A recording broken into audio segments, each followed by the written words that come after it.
interrupt this program to bring you a special report.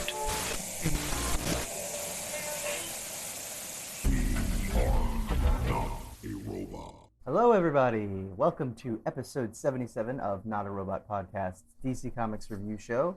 As always, I've got my amazing co-host here with me, Rob. Nothing funny this week. I just want to say mental health is important. If you need help, seek it. Super important. We all need the humans out there. Yes, that is true. Thank you. And Josh. Speaking of which, hello, humans. Today on the show, we will be covering Robin and Batman number 3, Justice League versus the Legion of Superheroes number 1, Detective Comics 1048, The Joker number 11, Batgirls number 2, and I Am Batman number 5. And if you couldn't tell from that list, it's a very Bat-centric week. So if you are not interested... I was reading about Superman. What the hell? Oh, I know, right? Well, I was just going to say, if you're not a Batman guy, this is not the week for you. But of course, make sure you stick around until the end of each episode to hear our top 3 books of the week, the biggest stinker, and to find out which titles might just make the dump list. But before we get going with the show, I just want to say thank you to all of our No, I don't want to say thank you to all of our Patreon supporters. That is in my old script, and I do this every time, and I'm not going to do it next week. I promise. I swear. But no, the link is not Patreon. Our link to support us is, as we have mentioned a couple times, on Buy Me a Coffee, with the link buymeacoffee.com/NAR podcasts. Again, you don't need to subscribe. You can do a one-off payment. Just any way you want to support us, and the rest of the shows in the network would be greatly appreciated. Again, I need to update that in my template, but I will get to that eventually. But with that out of the way, let's get into some news. Guys, what's new with you this week? What's new in comics and pop culture? There's a lot new in comics. Actually, I meant to fact check something before I talk about it. Really? So I have give nothing me a this minute. week. There's a couple things that I pulled up.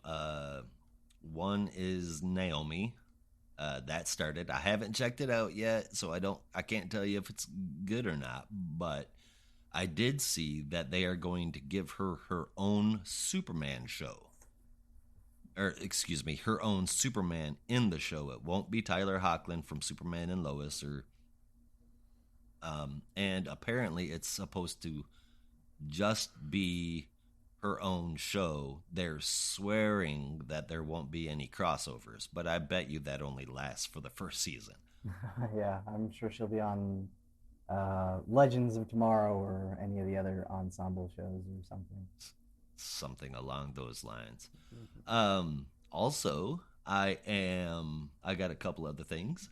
I'm unsure if this relates to the entire run or just the backups that are going to be showing up in the pages of Detective Comics, but Wade and Mora's Superman and Batman will be unrelated to the current universe, stepping back into the past where Clark's identity is still secret, Robin is still present. From the images, I can't tell if it's Dick or Tim right now, but it looks. That was going to be part of my announcement because yes, it's to answer your question, it is Dick Grayson. It is Dick. Okay, cool. Yeah, they had an article out on. You can check it out right now. But Josh kind of stole it from me, sort of. But no, it's on Polygon right now. They released the first 5 pages of not the first issue of World's Finest, but the 5-page backup that will be appearing in Detective Comics 1050. Fully lettered, fully colored. It's absolutely gorgeous. I mean, Stan Mora and Tamara Bonvillain, so it's it's going to be good. A little odd because I understand that in at least the backups, they're going to be teaming up with the Doom Patrol. Yes, that in the first issue, and I was listening to Mark Waid on John Suntress's Word Balloon yesterday, actually, because they released it, and I wanted to see what he was saying about World's Finest. He did the recording a couple of weeks ago, but he was basically talking about how there'll be a series of guest characters like the Doom Patrol or any of the other characters that Waid has a fondness for, and we'll be seeing them mostly from the perspective of the big two, which I think is going to be really cool. Like, how does Superman view the Doom Patrol? How does Batman view the Doom Patrol? With a raised eyebrow. Yeah, but I Little think skepticism. one of the things that they really stressed that or Wade really stressed about the series that I'm excited for is that this series is we've had a lot of portrayals of the relationship between Batman and Superman, for however you wish to view it. But I think Wade was really stressing that this is just going to be about their friendship. It doesn't mean they always get along, but it really emphasizes like they're friends and they like each other and they work well together. And honestly, sorry, I'm having a bad talk day. I feel like that part of their relationship has been largely ignored for a while. Yeah, or usually like, Batman doesn't trust him, or Superman looks down on Batman. I know They hate some of that choices was the other one has made. yeah, some of that was reinforced by some of the adaptations, the movies and stuff. And I don't know, for me, I love seeing when they're just like, yeah, we're these two iconic heroes, but we're friends, and we actually like working together. Um, and I think that'll be nice. I'm forced to remember, and I can't remember what book it happened in, or even how long ago it was, but I feel like it was relatively modern, where they went out with Lois and Selena, and it was Halloween, and they dressed as each other. Yeah. Super Friends in the Tom King run. I love that art. That was a few years was ago. That was that? Yeah. It was a few years ago. Yeah, that's the last that run. Yeah, that's the last time I remember them being shown as friends. So look at that, Tom King. I just gave you a compliment. Yeah, thank you very much, man. Yeah, yeah, and I mean there were some aspects of that in the Batman Superman run that we had recently from Josh Williamson and Gene Luen Yang, but I think this one is just going to be like a very classic feeling team up between the world's finest and also Robin, who historically I guess was also in the world's finest title in the 40s. Yep. So yeah, this is going to be a fun flashback, to the good old days when Batman had the yellow oval suit and Dick Grayson was Robin and Clark was still maintaining a secret identity from everyone at the Daily Planet, and just like a really fun flashback series, which I think will be perfect for Wade and Maura to kind of do their thing. So I'm definitely really excited to check out this first backup and then the subsequent series. And I wonder if I was the only one who, reading the preview, heard that Reunited song. Like Reunited, and it feels so good because I just like I saw the credits and it was like Batman, Superman, and then Mark Wade, and you're like, as it should be, together again. It feels good. It's nice to see. Another song pops in my head. The boys are back in town. Oh yeah, that's definitely it. There you go. And I was like, God, if you haven't seen the preview pages, like I said, they're absolutely gorgeous. But God bless Dan Mora. You can tell he's having so much fun drawing all these characters, and it's so expressive and wonderful. And oh yeah, I know. I would too. I'm just like, I know he's doing all this great stuff at DC, but like selfishly, I really, really want to see him do something with Spider-Man like soon. He's been teasing it like covers and stuff, but I really want to see that. Speaking of stepping outside of DC, I saw on Bleeding Cool. Man, I hate saying that, but anyway, I feel like you kind of have to every now and then because it's just everywhere. Yeah. Anyway, they say that Vault Comics is launching a whole slew of titles from some pretty impressive creators: Chris Sabella, Nathan Gooden, Tim Seeley, Aaron Campbell, Jim Terry, and there's a whole bunch more. I'm already excited for it. Will any of them be good? I have no idea. We'll have to wait and see. But I'll be picking up the first issue of all of them. I know that. Yeah. I think there was another one that I saw because I also saw that article, but on Adventures in Poor Taste, and I think it was. Oh, now I see it. It's I just looked it up again. It was Zach Kaplan and John Pearson. If you haven't seen John Pearson, his stuff is amazing. He did an issue of the Department of Truth most recently with James Tynan, and I hadn't really seen his stuff before, but I was just like, wow, this is like amazing. It's really like Dave McKean, John J. Muth inspired, like kind of that photorealistic 90s Vertigo style of stuff that's just really great and expressive. So I'm excited for that too. It sounds like Vault has a lot of cool stuff lined up. Right? Heck yeah. And then I have a question because I am super looking forward to it. And I saw the ads in the books. But do we have a definitive official release date for Monkey King? Oh, let me double check that right now. The ads are saying February. Yeah, but it wouldn't be the first time in-book ads were wrong. Yeah. Let's find... That's why I thought maybe you guys digging into your news sites might know that a little bit better than me. Yeah, I don't know. I know they had the 0 issue, but I don't know. I haven't heard anything else about it. According to this, it's launching on Lunar New Year, which very fitting. February 1st, 2022. Oh yeah, cool. I don't have to wait much longer then. Nice. Right on. Just a few short weeks, a couple of short weeks. It's not that long. Excellent. Yeah. So I also had the Batman Superman backup in Tech 1050. It's a popular story. It just that news just broke today, I guess, right? I saw it yesterday. Yes. Okay. I want to say, or So... Tuesday. I saw it Tuesday. Tuesday. Yeah. Yeah. The only other things I had 2 more, and they're oddly enough both Batman related.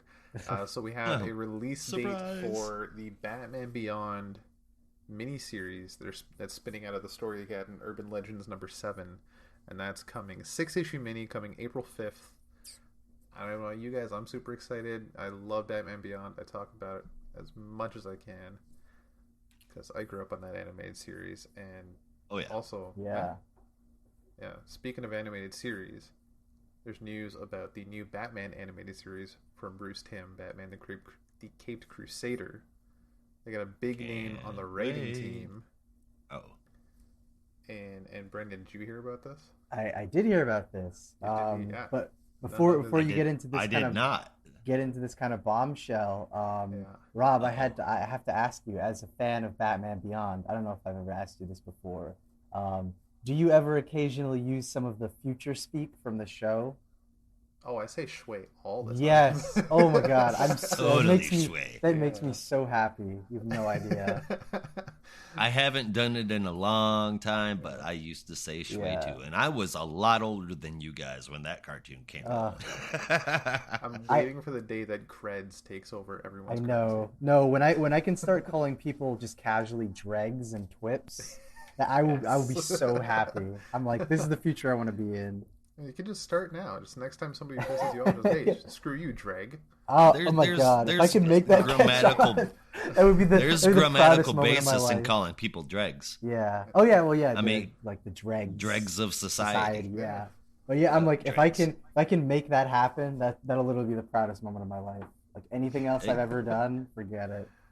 What better place to start a trend than inside of a college? Yeah, exactly. Get her going, man. Yeah. I mean, Facebook started. We're slowly moving towards the future. I feel like it's time to start getting this stuff to catch on.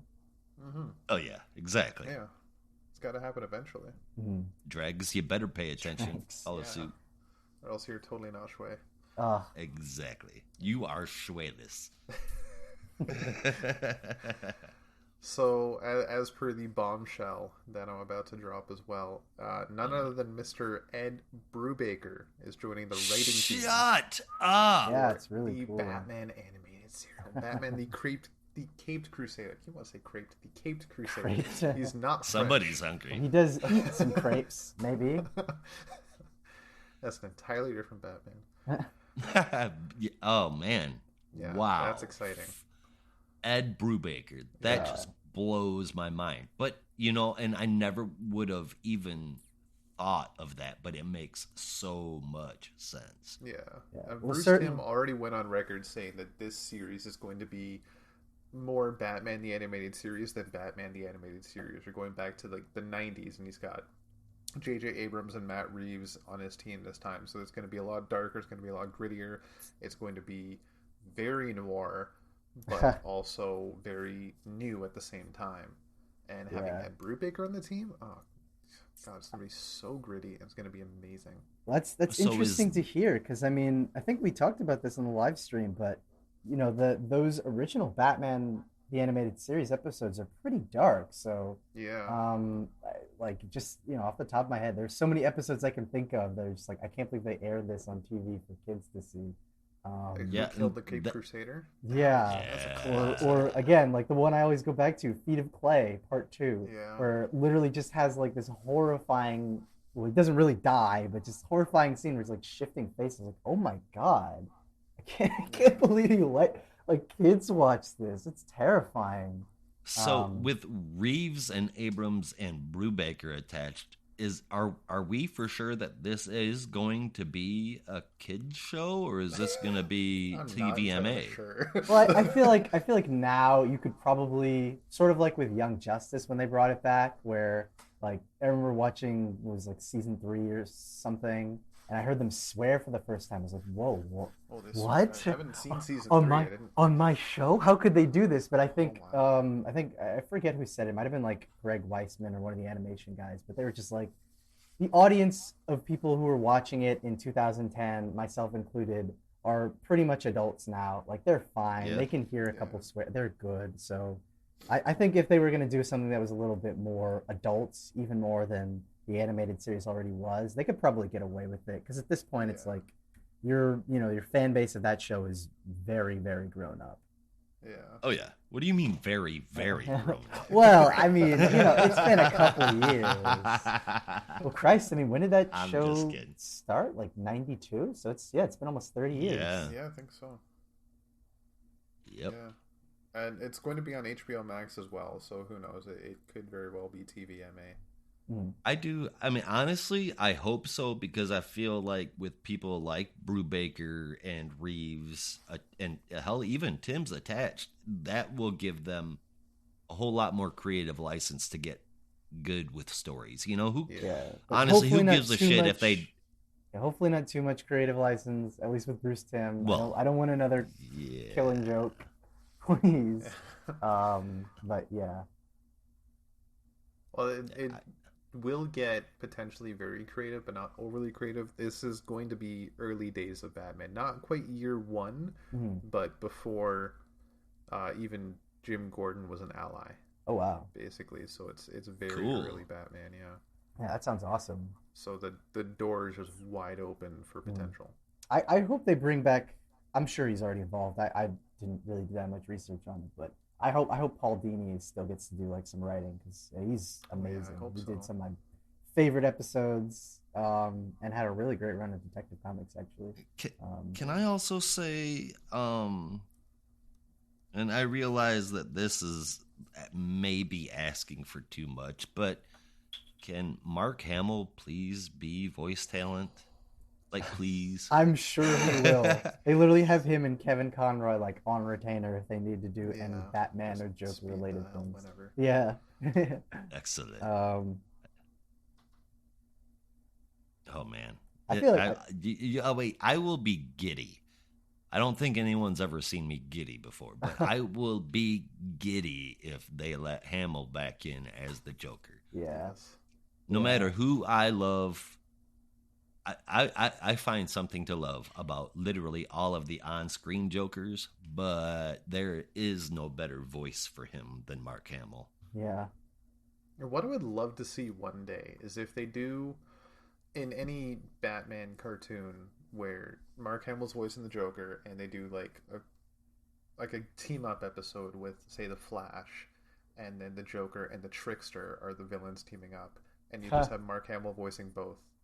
Oh yeah, but their voices are different, not by much, but they are different. They are different, yes, but I would still love to see Mark Hamill talking with himself. That would be very fun. That would be great. Yeah, that would be very fun. I hope they would like record it in the booth a little bit, like video record it, and just kind of see him talking back and forth. Yeah, but be his Trickster from the 90s Flash as well. Yeah. I need one of those, man. Yeah. No, I hope they bring back a ton of the voice cast. I love the voice cast for Batman TOS. They're all so great. I haven't Agreed. heard anything about voice cast yet. I imagine there must be some news soon because it's coming out this year, so they must have a lot of stuff recorded or in the process. But yeah, we do have that audiobook based on the animated series that's coming out, and that has the original voice cast in it. So who knows? That's super cool. Yeah.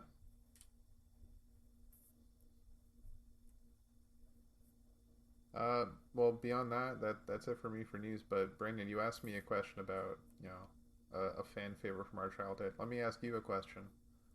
What's What's your up? favorite Zelda game? Oh, yes.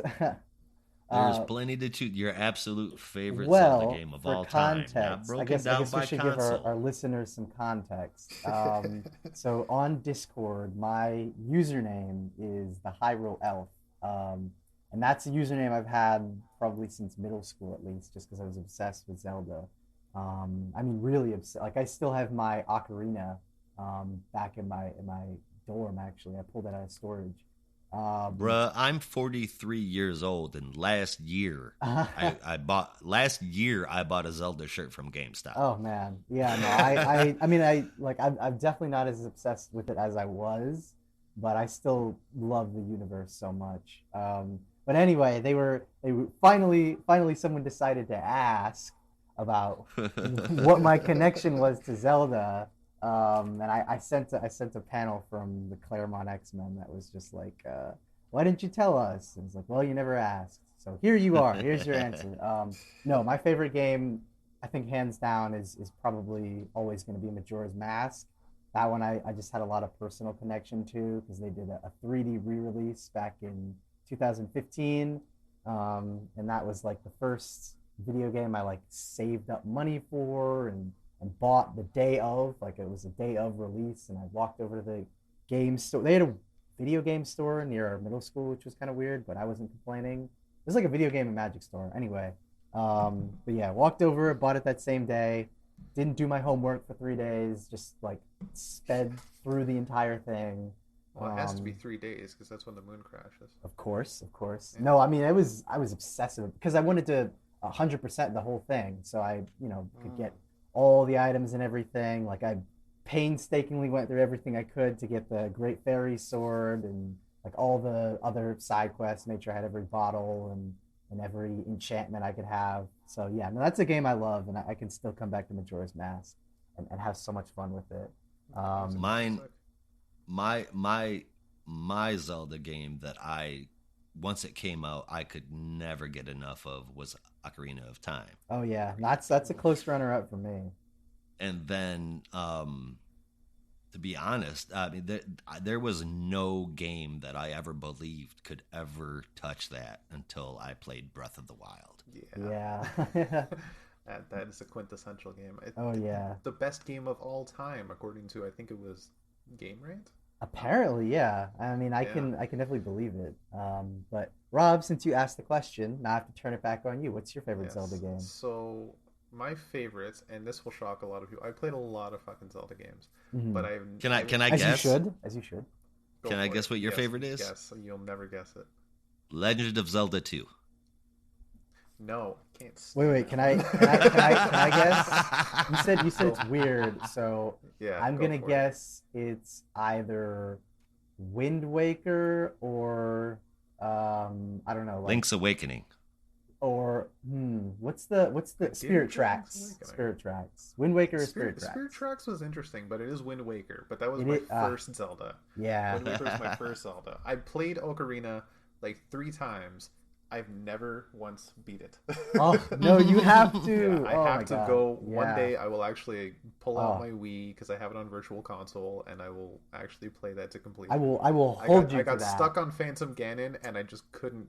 I couldn't progress. For I couldn't get the shame. timing right on those orb blasts. Yeah. But honestly, Wind Waker was my first.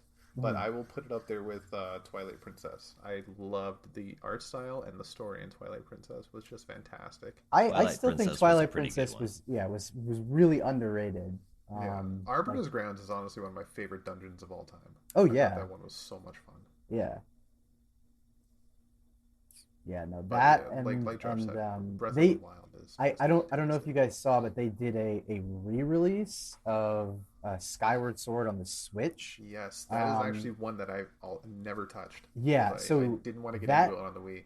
that is again, I had Skyward Sword on the Wii, and then if you know anything about that game, you'll know the controls in that are like atrocious because it required the Oh, Wii man, Motion yes. Plus, and it was just a pain in the ass. And like, I mean, I remember there are many games where I've just like gotten so pissed you just have to like take a break. But I remember just fighting Demise with the Wii Motion Plus was the most infuriating thing because it was like you basically had to wave your arm around up at the sky to catch lightning so you could throw it at Demise and then charge at him and swing. And it's just like, why can I not just press a control? Why do I have to raise my arms like I'm in an aerobics class? Like, this is ridiculous. It's a cool idea, but horrible. Yeah, and well, the thing is, like, I still think Skyward Sword was a great story. I mean, people still can disagree with that, but I still really like the story. It's just the controls were terrible and just soured the game. But they re-released it on the Switch, and I hear it's a lot better now. So who knows? Maybe that'll get that's a good like revisit.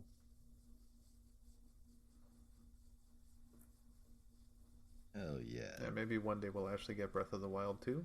Maybe. It's coming. It's They're confirmed. saying, and it'll I don't be know. out. Confirmed, but we haven't had we've had news about Gotham Knights since we've had news about Breath of the Wild 2. Honestly. We've had news about Metroid Prime 4 since we've had news about Breath of the Well, Wild. they had like that one This is trailer true. at E3, and then it was just like radio silence since then. Because I don't know if it's stuck in development or something. I have no idea, but it's just You're like talking painful. about a game that they are going to have to follow up with what's been called the greatest video game of all time. I know. That's going to take some development. Yeah, it's like I know it's been like 5 years at this point. Like, come on, guys. What got the ball rolling on the sequel to begin with is when they were building the first one, there were so many ideas in the offices that they had to just cut a whole bunch of stuff because the game was already getting pretty full, and as we know, the game is fucking massive. Yeah, People are still exploring shit to this very day.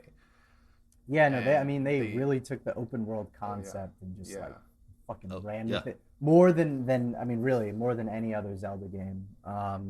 Closest I would put is Ocarina of Time, but even that, like, you compare that with Breath of the Wild, and I love Ocarina of Time, but it does feel kind of limited with just how much open world stuff was available in Breath of the Wild. Yeah, the But Breath of the all Wild, those- we beat that like 2 years ago, and we still pick it up and play it every once in a while. Yeah, It's totally. fun to just roam around Hyrule. Yeah. And just speaking of having to take a break, Brandon, Ocarina of Time was one I did have to take a break with because of the damn Deku tree maze. Oh my god. You're like flashbacks. Jesus Christ. Oh yeah. that oh man, I'd be like playing for 45 minutes and go, what the hell? That and the what was it? I think it was like the spirit temple with the two witches, like the two witches boss. Yes. That was Oh my so God. infuriating. Like, where I can just say again, that. it's that moment where you're like, this sucks so hard. And then I'm trying to remember. I still think the hardest Zelda boss I ever had was I don't remember if it was Majora's Mask or Ocarina of Time, but it was. I want to say it's Majora's Mask with the giant fish. Yep, like giant, that's fighting Majora's. Giant fish. Fuck that boss. Oh, That boss when sucks. you're in the Honestly, yeah. No, it is like, just awful. That dungeon is reviled as the worst dungeon or not necessarily worst, but the hardest dungeon. Yeah, it is. Well, yeah, in like Zelda when I history. say That water terrible, temple it's is like the worst. yeah, it is an incredibly hard dungeon, incredibly hard dungeon boss, and it's like painful to go through. Agreed. But yeah, no, we can. There was a couple books that were painful to go through this week, and if you're not a Batman fan, you're kind of screwed. Yeah, like we said, it's a very Batman-centric week, but that's a good segue, Josh. Before we hop into the books. lightning rounds, I just want to say Urban Legends and House of L came out this week. Urban Legends, even though it was all magic based, was pretty damn enjoyable. Damn, stealing from House me of L? again. That was my honorable mention. Oh, well, shit. No, it's fine. You already took it at this point.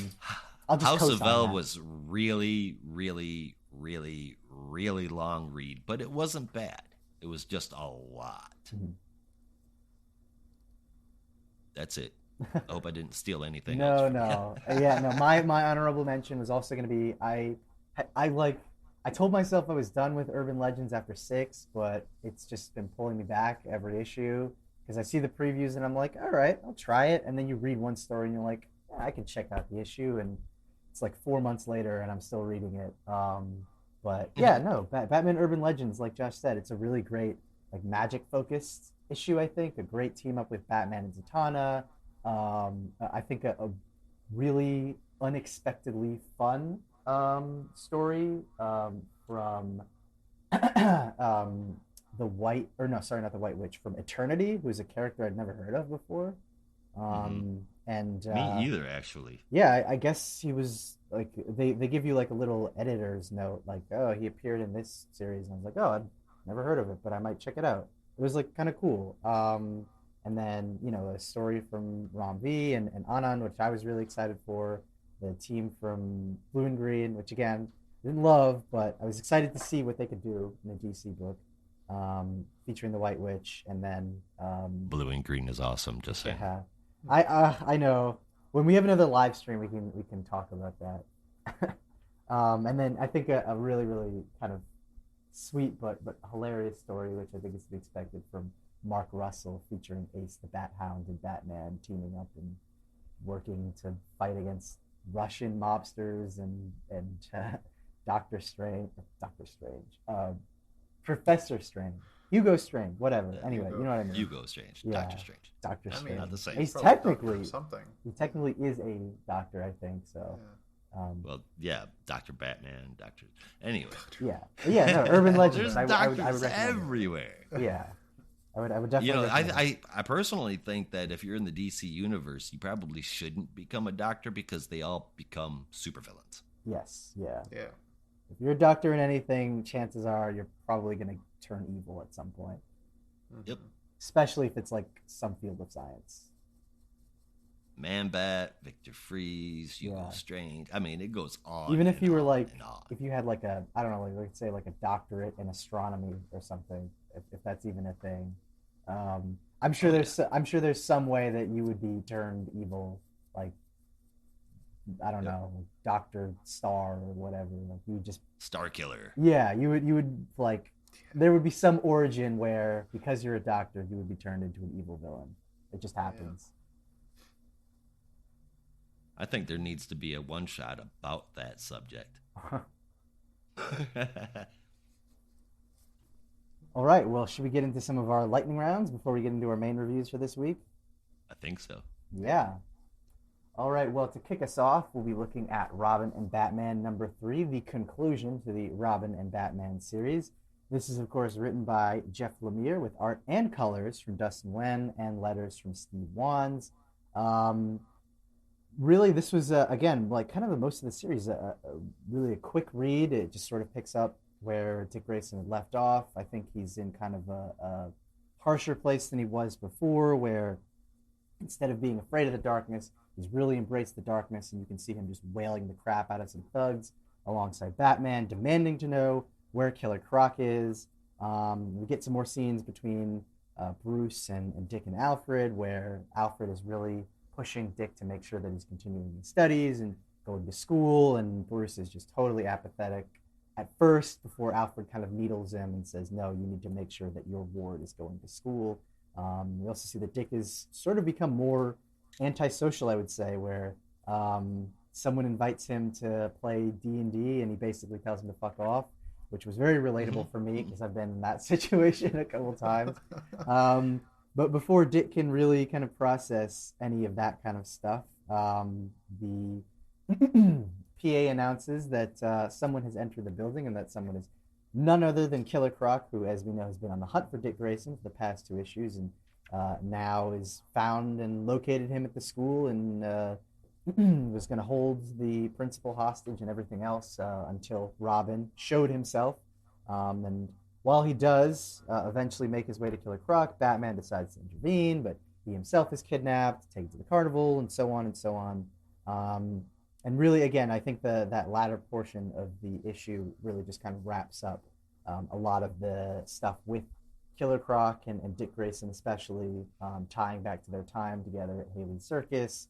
And I think kind of a really cool inversion of Dick Grayson's life, where Dick had all this love from his family, the Flying Graysons, whereas Waylon was just kind of forced to sit on the sidelines and watch all this love and care while having none of his own and being treated like a freak. So it's almost like they came basically from the same place, that circus atmosphere, but one was raised with love, the other was raised with nothing, and yet they've both found each other, their lives interacting at the very strange points. But we do get the final conclusion where Robin is able to overcome Killer Croc, stab him in the eye, and make sure that he frees Bruce, who had been hanging over a tub to drown, I suppose, for having that kind of final reconciliation where Bruce and Dick really move past the darkness that they had been, and Bruce in particular kind of says, you're good, you're a good person, and maybe I've been a little bit harsher on you, but I am proud of you. And again, the final resolution really is just that Dick sort of realizes that maybe he can work in the darkness, but he doesn't have to be Batman, and he can have a different life, he can have friends and allies and be a sociable person, but not have to give in to the Batman-like tendencies or anything like that. And he can be a different hero. He can be a Robin, which I thought was really sweet.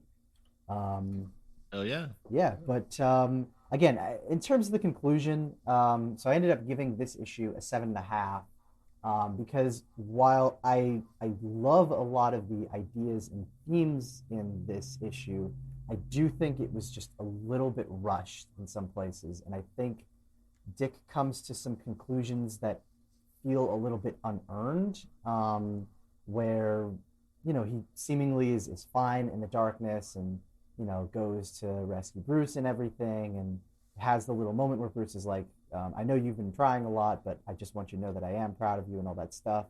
But at least for me, I didn't really feel like we had any other indications as to why Dick feels like he is, I don't know, so much better off being with Batman than anyone else. I think he literally has a line that's just like, I can't be without you. But all the evidence we've been shown so far is that this version of Batman, at least, is kind of like an abusive asshole and really doesn't have, that final moment where he realizes that I've been kind of a bad person until the very end. So him kind of realizing like, oh, he trusts me, and I don't want to be Batman, all that. I didn't see the connection based on what we had been given in the prior two issues. And I feel like to get to that conclusion, you needed more scenes that showed, Bruce and Dick's relationship, both in the You're right. This should have been 6 issues. Yeah, both in the kind of the darker, well, I mean, maybe not even 6, but I feel like you just needed an extra issue, or maybe you could have touched up. Actually, no, I take that back. I feel like it's the perfect amount of issues. It just needed more of that character stuff. I have in my notes that the story itself is fine. All the stuff with Dick and Killer Croc is great, and I love that. And the story works. Really for me, it was just the character stuff that just, I think, really fell flat in this final issue. Like, it didn't feel like it had a clear arc. It just felt like Dick starts in one place, and I need to get him to another place, but I don't really know how to do that. And again, maybe it wasn't an issue thing. Maybe it would have been better with an extra issue. But I feel like it was, story-wise, the perfect amount of issues. It just needed more work with the character stuff. So again, that was sort of my main problem with this, this last issue. It just felt like a lot of that character stuff that Dick finally realizes at the end is just kind of unearned. I've been into this since issue 1. I've loved it. I gave this issue an 8.5. It is a little bit out there. It's definitely different from what we would expect. Of course, Croc knowing Dick Grayson's secret identity, and then being able to, by that, I mean, just through the conversation, you see he'd be able to figure out that Batman was, Bruce Wayne. but it was a lot of fun. When this came out, I started reading for like the first few pages, and then I was like, you know what? And I went back to issue 1 and I read it as a whole slew. Maybe that wasn't right, but yeah, it ended up getting a 8.5 out of me because it was a whole lot of fun. Yeah, I can agree with that. It is the art. I think is fantastic. The watercolor, at least what I imagine looks like watercolor, is really nicely done. It's very subtle, but really visually beautiful. And the story is just a lot of fun, having this perspective of Dick Grayson in Batman's early years and his early years as Robin.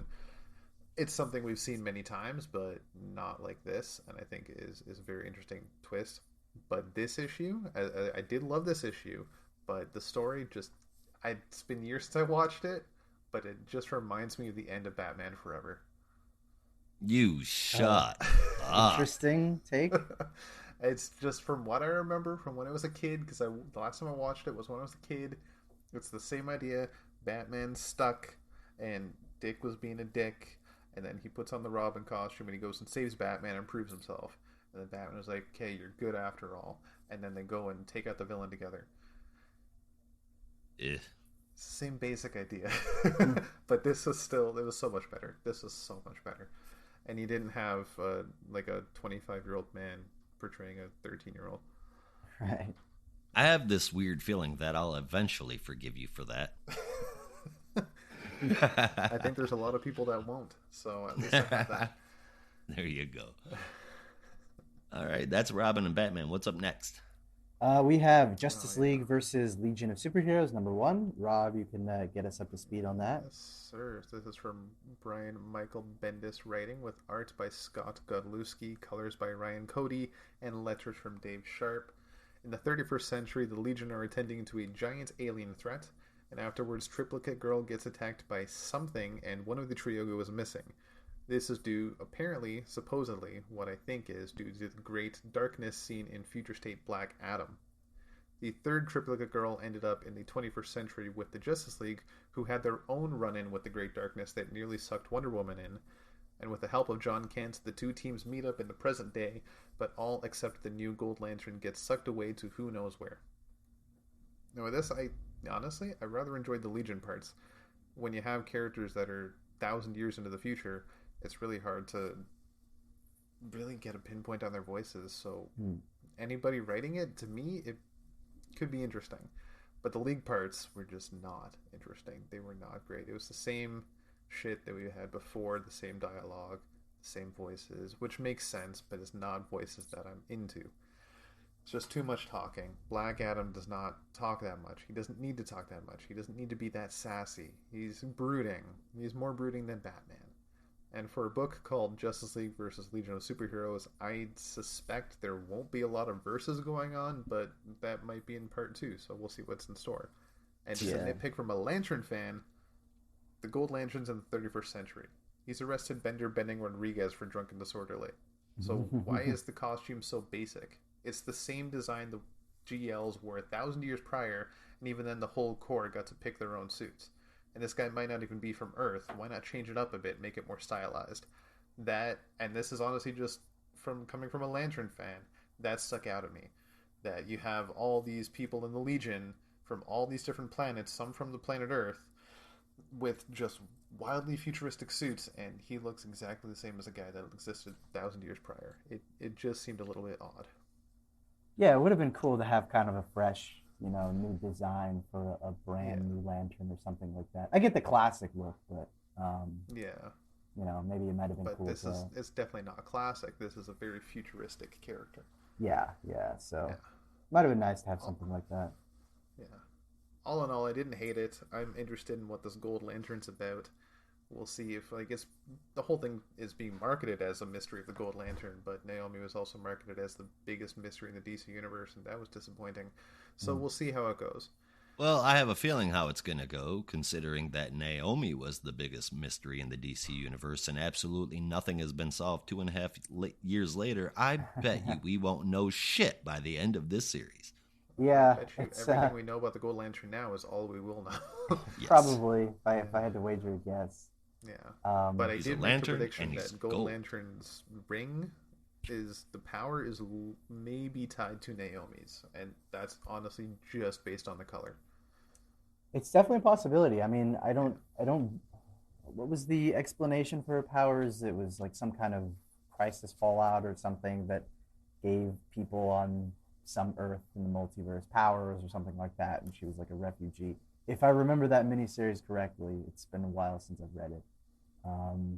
But I think yeah, the whole I don't know. planet was like superpowered people or something like that. Yeah, something like that. Which Yeah. I don't think is a terrible idea. I actually kind of like the idea of crisis fallout. I don't think like Yeah, it's something new, right? yeah, But something different. yeah, but it just it didn't really go explore it except for that one page of exposition.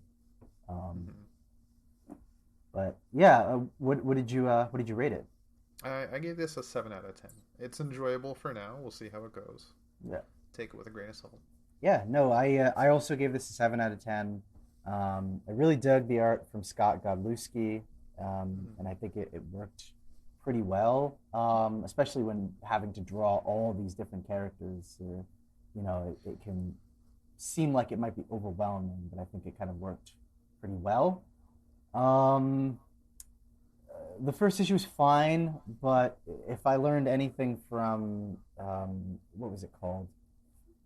Event Leviathan, it's that first issues can be deceiving. So you can have a first issue that's a lot of fun, and then it just immediately tanks after that. So I'm not really holding my breath over this one. It was kind of fun, that page where it's just the League chatting with the Legion.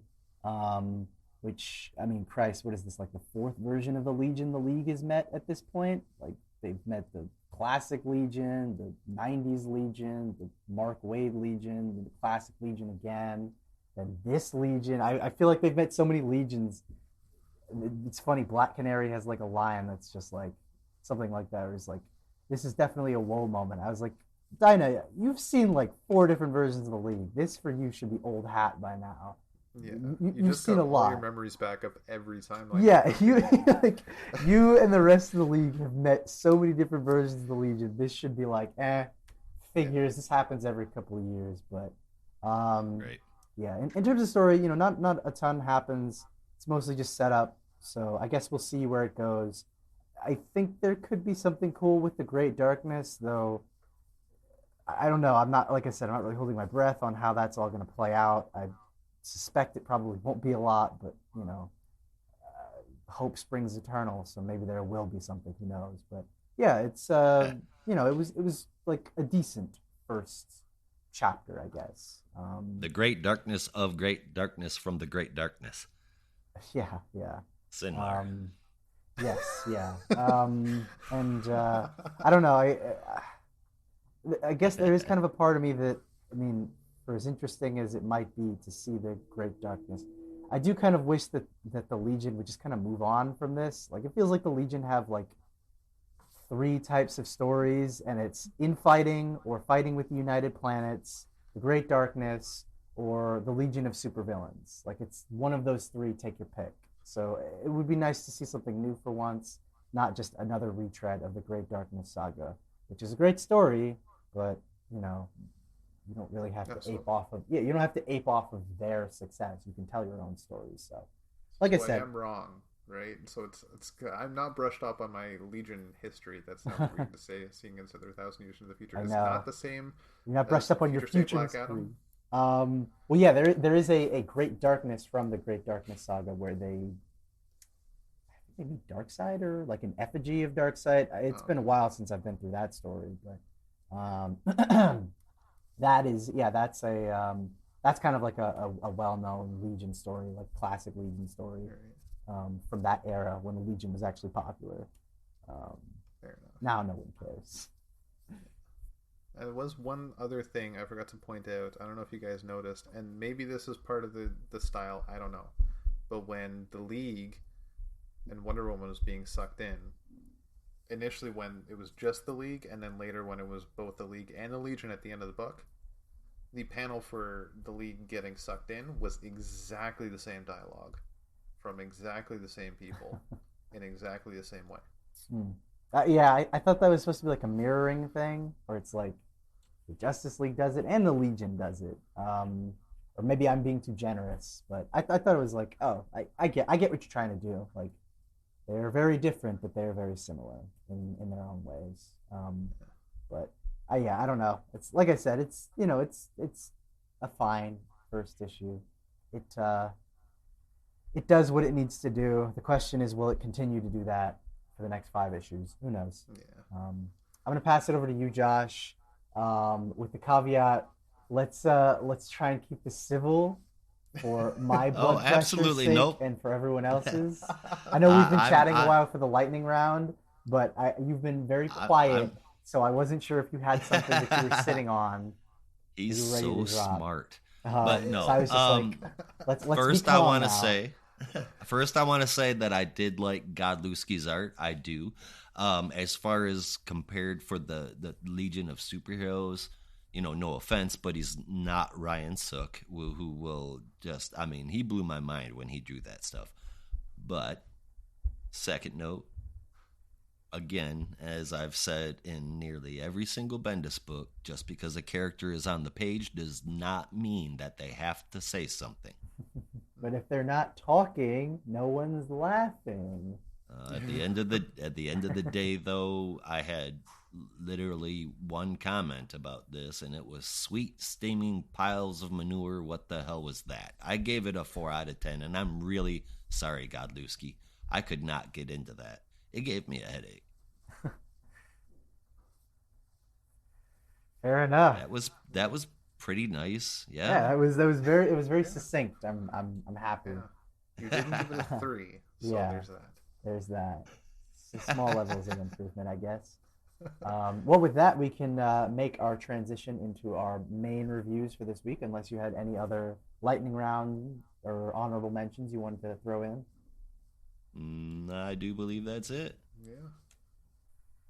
But before we get into our main reviews for this week, we are going to take a quick commercial break. After these messages, we'll be right back. Now, back to our program. And we are back. Thanks for sticking with Not a Robot. Now we're going to get into our main reviews for this week, starting with Detective Comics number 1048, part 2 of the Arkham Tower saga. As usual, Rob is going to give us the details on the main story as well as the backup story, so I'm going to pass it over to him to let him kick us off.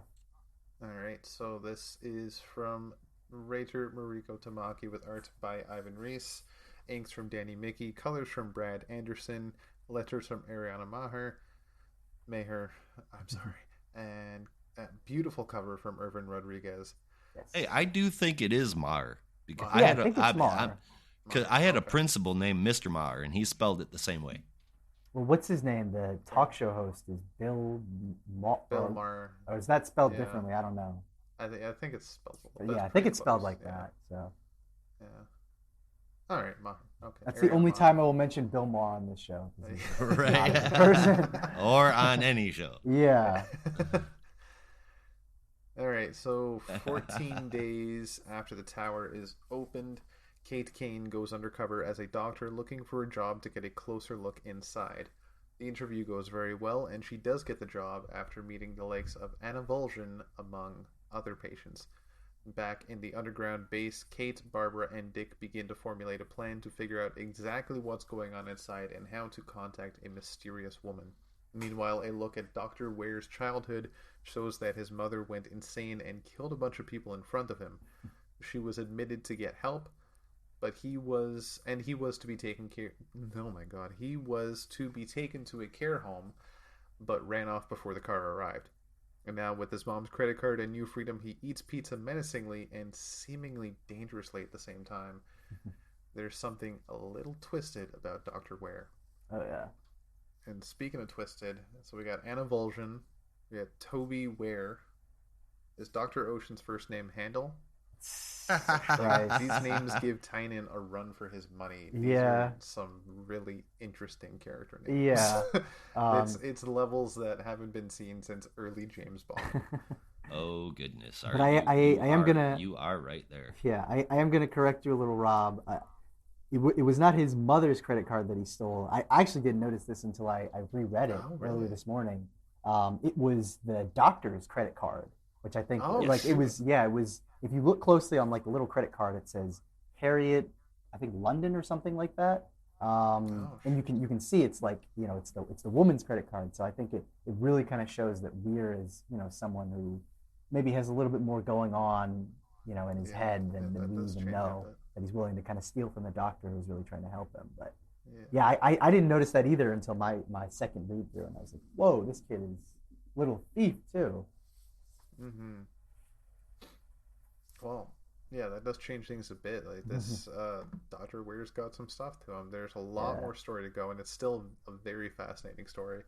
I am very happy we're getting a detective story without Batman, like we've been asking, but it still involves damn near every other Bat character in Gotham. So to me, it's still on the right track, but not quite there. But this story is great, however, and I love Ivan Reis. I'm very happy he's on this book. You know me, Green Lantern fan. I loved him doing Yes, it. It was so good. Great stuff. Yes. So this gets an 8.5 out of 10 for me. It's part 2 of 12, so it's hard to really give a spin on the story right now. But what I can tell you is the character names are interesting and the story is fascinating. Yeah, definitely. Yeah, Ivan Reis, who also did Blackest Night. Yes. Just beautiful I've stuff. got a poster of the cover, but man. it's slightly like it's almost like a 3D art. Yeah, it's the same pencils, but it's raised. It's I didn't realize, but like that cover, I guess is like, I don't know if it's like painted or it's like something like that, where it has like that extra, almost like an embossed look, where it's not just like the typical one, but it's like really cool. Mm-hmm. Oh, I can't remember his name. I was gonna say it reminds me of somebody, but the name was there. It's just not anymore. It'll come to you later. Yeah. Andre. Oh dang it! What is his last name? Andre Trojan? No, he's an artist, and I'm seeing the last name Sienkiewicz, but I know that's not it. Andre Lima? No, he did one of the Black Label Joker books. I can't remember. Anyway. Oh, are you Sorrentino? Nope, not Sorrentino. He has a weirder last name. I have no idea. That's the only Black Label Joker book I could think of. But maybe there were two of them. I can't remember. Anyway, I don't know. But yeah, no, I thought this main story was also pretty cool. Some really solid like detective work from Kate Kane, just kind of investigating what's going on in Arkham Tower. Also getting a look at Arkham Tower and some of the inmates, people who seemingly are these insane villains just acting like very docile was interesting to see. Especially, Mr. Freeze and the one lady who thought she was Harley Quinn, which I thought was really funny.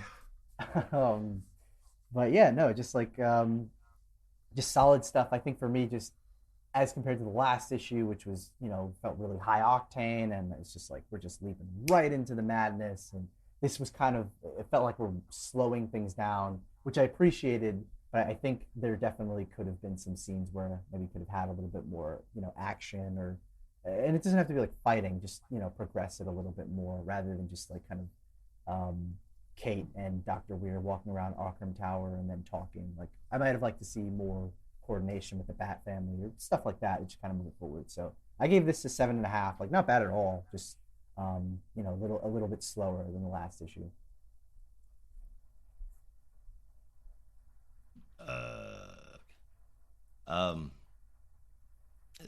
What did you give it, Brandon? I give it a 7.5. 7.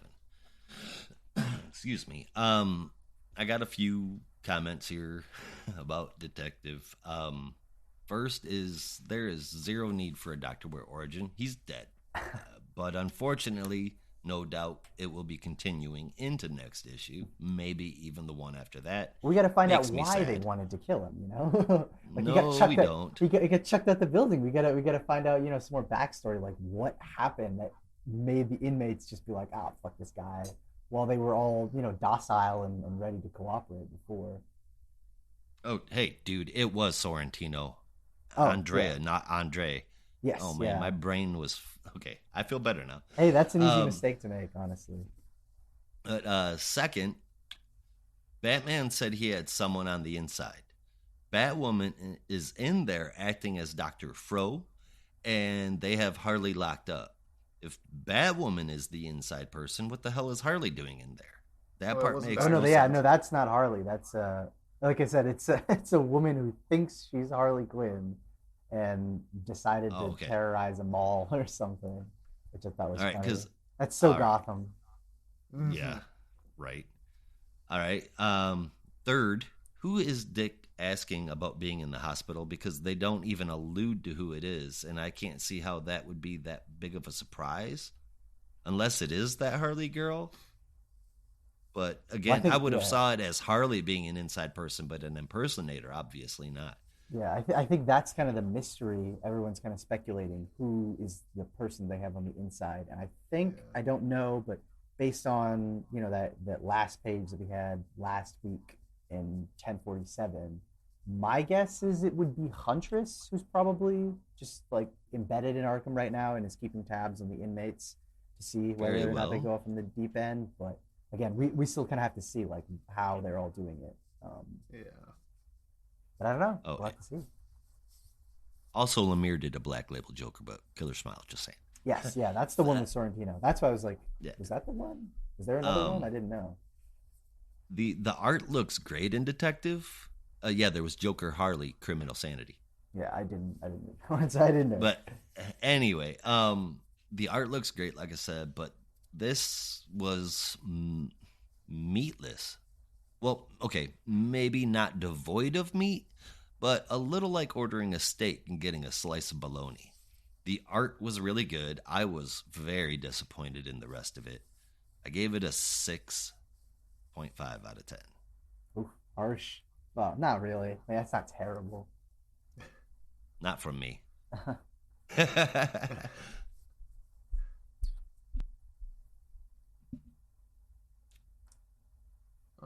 Yeah, that is fair.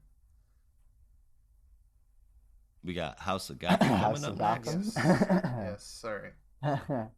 House of Gotham. We were doing like House of Gotham, House of Wayne. It's House of Wayne, yeah. Yeah. Okay, so then this backup, this mystery titled backup. It's from writer Matthew Rosenberg with art by Fernando Blanco with colors by Jordi Belair and letters from Rob Lee. So as Batman is recovering from his bout with the Joker, he instead goes out as Bruce Wayne to visit the young boy he saved. This boy is in session with Dr. Quinzel, who specializes in costumed folk, and Bruce has paid for a new care home for orphaned youth and is here to take the boy to his new temporary home. What I did not mention is the boy decided to run away when he asked to go to the washroom and stumbled upon Clayface, who was actually really nice with the boy, but then the guards are real dicks, and really makes you think sometimes who the real criminals are, right? Yeah. It's just a little rough. I know. I really enjoyed this. The first part was a little off, but that was just the intro stuff, and now we're starting to get to like the meat and potatoes of it, and House of Gotham starting to make a little more sense maybe, but we'll see where it goes. I like it so far. I'll give it the benefit of the doubt. I gave it an 8 out of 10.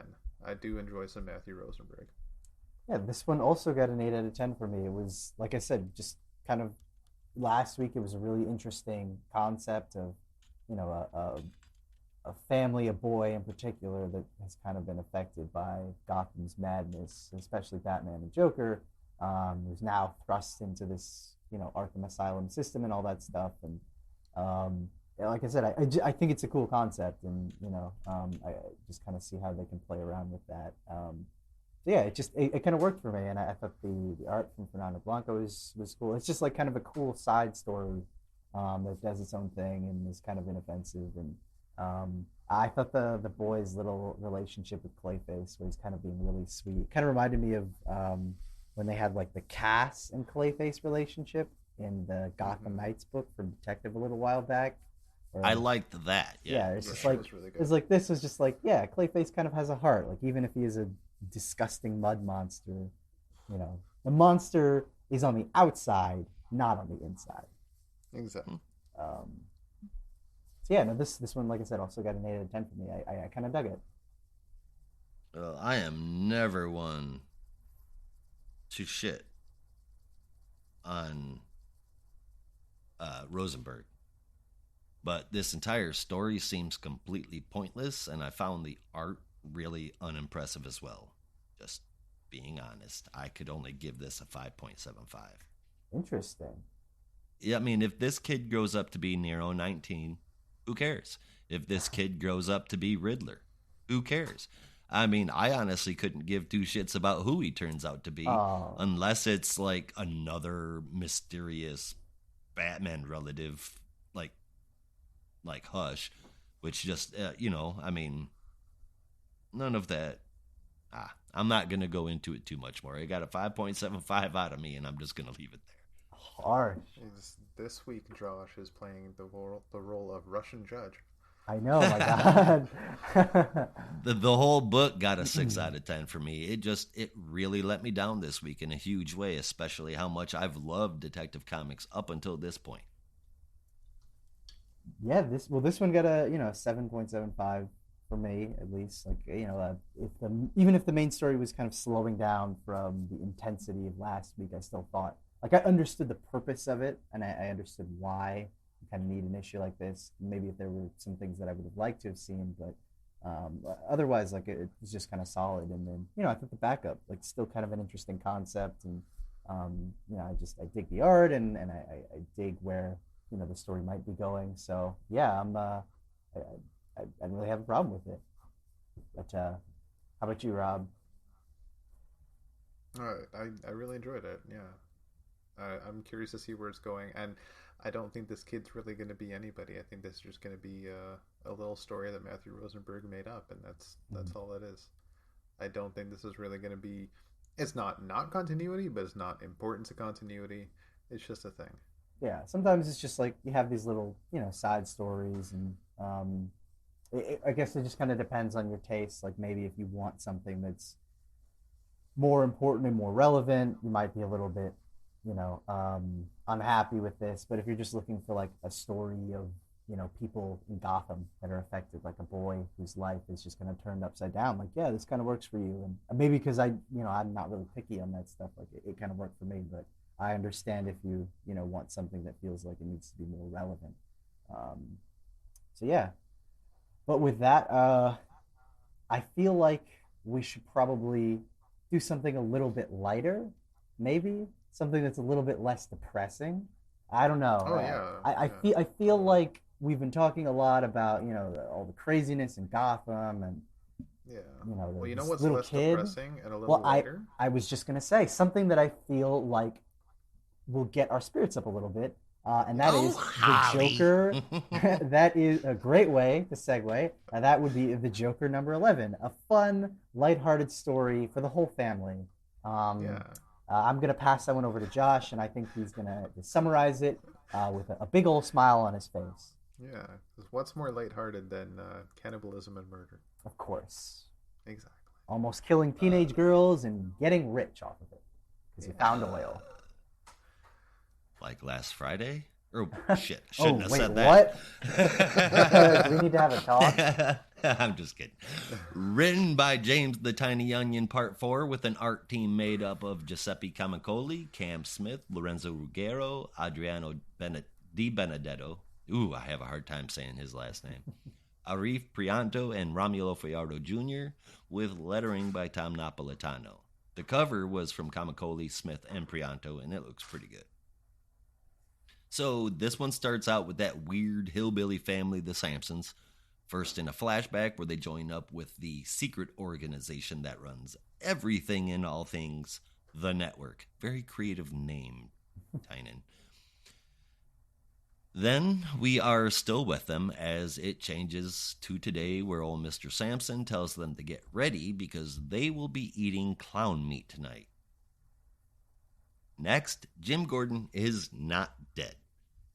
He wakes up in the hospital and immediately remembers what happened and that the Joker is about to be seasoned and appreciated. He needs to jump that probably shouldn't. I shouldn't have done that joke if I was going to describe it that way. Anyway, he needs to jump up. Barbara walks in and tell him that he's in Gotham. She also tells him that he has been benched, that she's just going to call Cressida and say that she's on the job now and her friend will be tailing the plane Barbara is in with another plane, unnoticed, undetectably tracked, and if necessary, be able to save Barbara from the ride with Cressida, all by her friend Julia. That seems like a lot. There is a lot of there is a lot of inner dialogue with Jim before he finally thinks to himself that he knows what he has to do next, but needs to know more about where he would be going. Gordon calls Bullock, who was doing some digging for him, when he found out all of the information about the Sampson family, about how Billy the Brute was set to take the fall. He did 25 years in Arkham. He was not supposed to have a hair harmed on his head, but after those 25 years, he was put to death, and that strictly goes against what the Sampson family had agreed to with the network all those years ago. Gordon leaves to get Bullock and go somewhere, and his inner monologue says he's thankful he'll have a Batgirl tailing him. On his way to pick up Bullock, he stops to get some high-grade surveillance tech and bulletproof clothes and a private plane. Meanwhile, in the Hall of Cannibalism, the Joker has arrived and immediately insults Mr. Sampson, who's, I'm going to have to start putting in laugh tracks. You guys suck. He insults Mr. Sampson, who slices Joker across the face and tell him that he's not there to talk, just to get the first taste. My favorite part of this issue was the way the ghost of Joker that haunts Jim's thoughts was drawn. That's my cool. Favorite part, man. And every single time it looks amazing. The story is confused, but the story is fused. The story is good, but I am still confused why I am not reading Jim Gordon, International Spy, number 11. It was a really good story, though, with good art to boot. And while I was getting bored with this issue and the last one finally has me interested in what is going to happen. It's just the first time that I've ever seen a 9-issue setup. But I will give this an 8. It was kind of the opposite for me. I feel like the series has been losing a lot of steam, and I don't know if that is just because they've been doing the break chapters set in the past or something. But I think I could just, after like issue 8 or so, I could just really feel like it was starting to lose steam, and it's almost getting a little frustrating isn't the right word, but it's just like almost like I don't even care anymore. I do, but I'm starting to feel like, why should I care? I got halfway through, this issue basically to the point where Jim is sort of thinking about, what Babs is going to do and how he's not that great of a detective, or at least he's not like a wonderkin detective or whatever. And literally, I was just like, I basically just skipped to the punchline back up because I was just like, I'm just going to come back to this. Like, I need to take a break because this just feels like a lot, and I don't. Oh, it's monumental as a Zelda game. Yeah, I know. Well, not in that way. That's more like I need to take a break before I break something. This was more like I need to take a break because I'm getting bored. And maybe it was, again, it's just like it feels like the pacing is just slowed down and we're just kind of dragging it out until we get to issue 14 when the story is over. And I think that plus, I'm not the biggest fan of Kemen Coley. I've never really liked his faces. It's always just kind of been a point of contention for me, and I don't think it was that much better here, especially. And so just like that mixed with other things was, I don't know, it just didn't feel like it was working for me. I love the opening. All that stuff with the Sampson family was great. I almost wish we'd just gotten an issue with them because I would have loved to find out more about them. But I don't know, it just, something wasn't working, and I just felt like I was getting bored. Again, I think it's just a pacing thing where it's like, the Sampson family. Jim talks with Babs, finds out about the Sampson family. They take him to Texas. End of issue. Like it just, I don't know. I don't. See, I don't like I'm on using the opposite side of that fence. I feel like the whole first 8 issues could have been summed up with 2 people in it and just 2 lines of dialogue. Where you going, Jim? I'm going after Joker. Where you going, Jim? I'm going after Joker. And that I just didn't get any meat out of that, and I feel like finally it's getting some direction. See, I guess I didn't. Yeah, I didn't mind the hunt. Again, I think it was just like, where is this leading towards? I think is my thing. Where well, I have a sense of where it's going to go. Some final confrontation between Vengeance, the Sampson family, Joker, and Gordon. But I don't know. It feels like it's dragging its heels to get there, and I'm just like, yeah, where are we going to get to that final point? Like how much does it feel like we're going to drag this out? So yeah, it didn't really work for me as much, and I think that was just kind of a disappointment because I still had a lot of interest in this kind of Jim Gordon Manhunter story, but it feels like it's just been dragging its heels for like the past 2 issues. So this got a 7 out of 10 for me, at least for the main story. fair enough. First off, cool Kingsman reference. I Yeah. really I noticed thought that. that was really nice. Knightsman, yeah, that's awesome. Which I was meaning to look up. Is there like an actual in the creators? Is there a connection to Mark Miller's original story, or maybe I didn't? But we'll find out. I don't know. But I thought that was really cool. I completely agree with what you're saying. That has been dragging, and I 100% believe it's because of those issues in between those middle chapters with looks into the past. Which I get the whole idea. It's part of the style. It's part of this, not part of the story, but part of the idea that this book, well, it's called The Joker. It's about Jim Gordon and the Joker, and you're looking at the relationship between Jim Gordon and the Joker, and how that translates into modern day, and how much the Joker's always haunted Jim Gordon. So I do understand why we're getting those issues, but it definitely is hurting the way the story is progressing, and a lot of people are going to check out at this point. We're getting close to the end. If I remember right, Tynion said he's going to be on until issue 14. Yes. So we're definitely getting close to the end. There's only 3 more issues to go with this story. Hopefully no more breaks, because we're getting there. Yeah, it's most likely going to come to a head with Gordon and Vengeance and the Texan family. I don't remember the Sampsons and yeah. Joker Sampsons. and Hopper, that county in Texas, and it's going to be a lot of them, guns drawn, fists blazing, and Joker smiling, and somebody's going to die. But who? But beyond that, there's more to the story, and Gordon has figured out who it is, who has to benefit from all these events happening and causing all these events to happen. So he's figured it out, and now that's where we're going to go from there. He's definitely going to Texas with Bullock, and we're going to come to a head there, but then he's going to have his Sherlock moment. Even though he says he's not a great detective like Sherlock, he's going to have a Sherlock moment where he's going to walk around there and play. So, I bet you're wondering why we're all here. Yeah. Well, you're here because of this, and you're here because of that, and it's going to be fucking awesome in like issue 12 or 13, and then issue 14. Barbara's gonna be like, Dad, what the hell? You're supposed to be in bed, and it's gonna be fun, but we'll see. Yeah, that's my prediction. But Come on, right? Dad. I'm really enjoying it still. Like, I love this story. I don't love the background stuff. I don't love the looks into the past.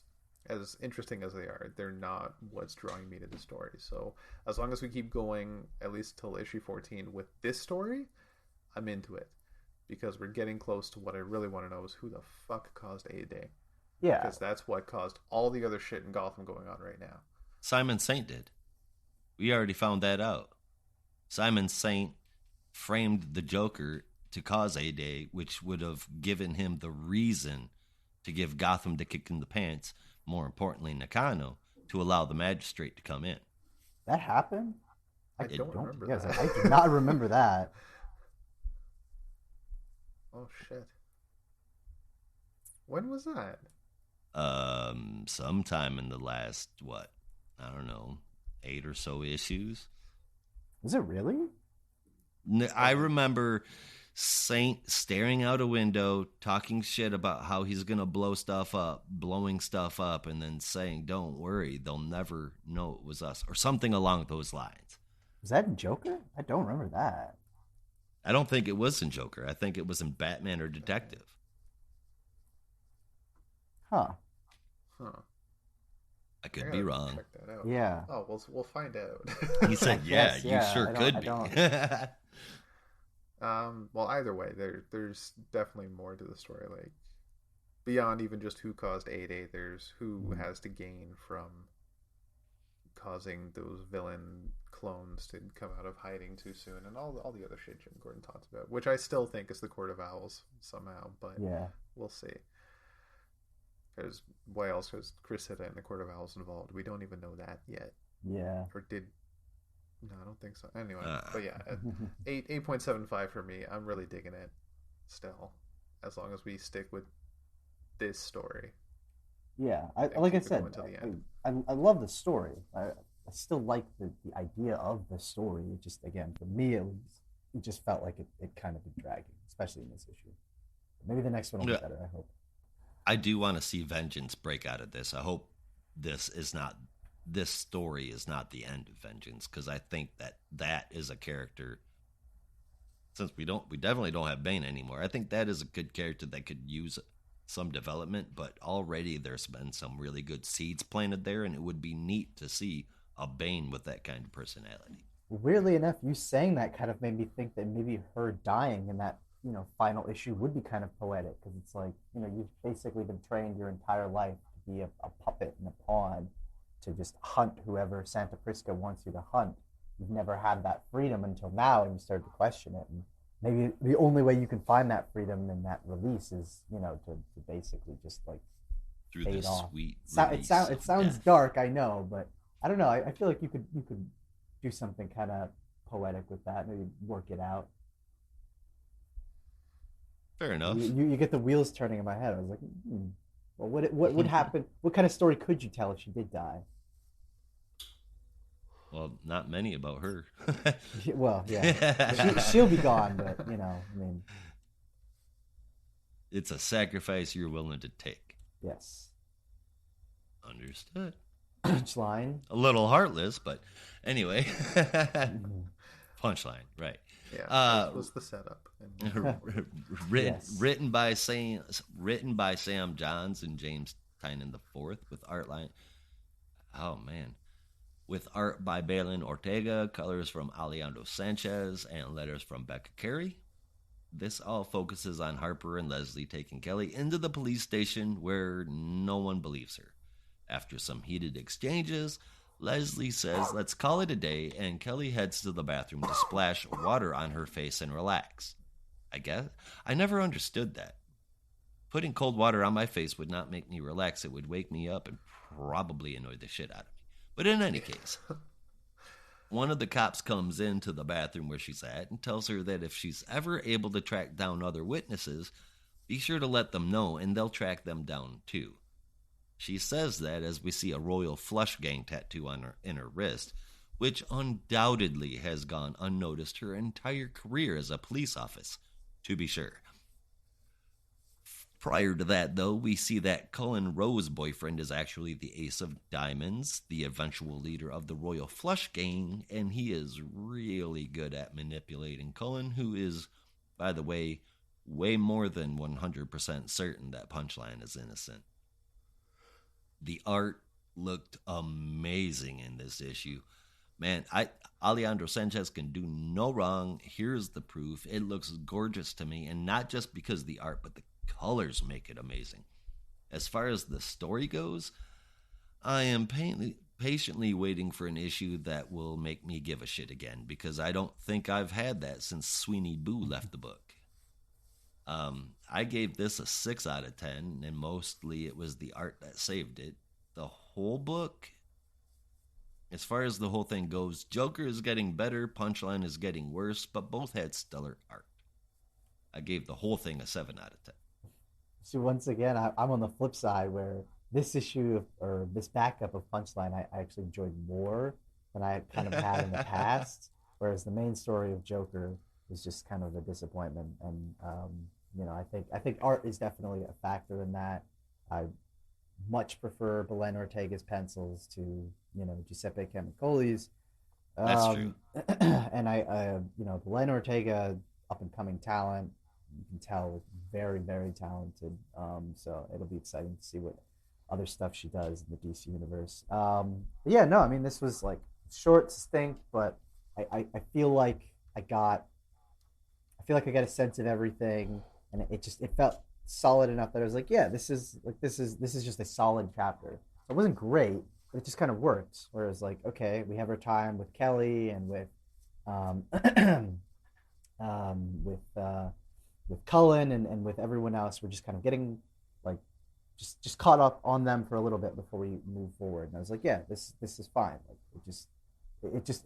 again, I don't really have much else to say other than it just kind of was effective and it worked, and had me at least somewhat interested for the next chapter. Cool. Yeah.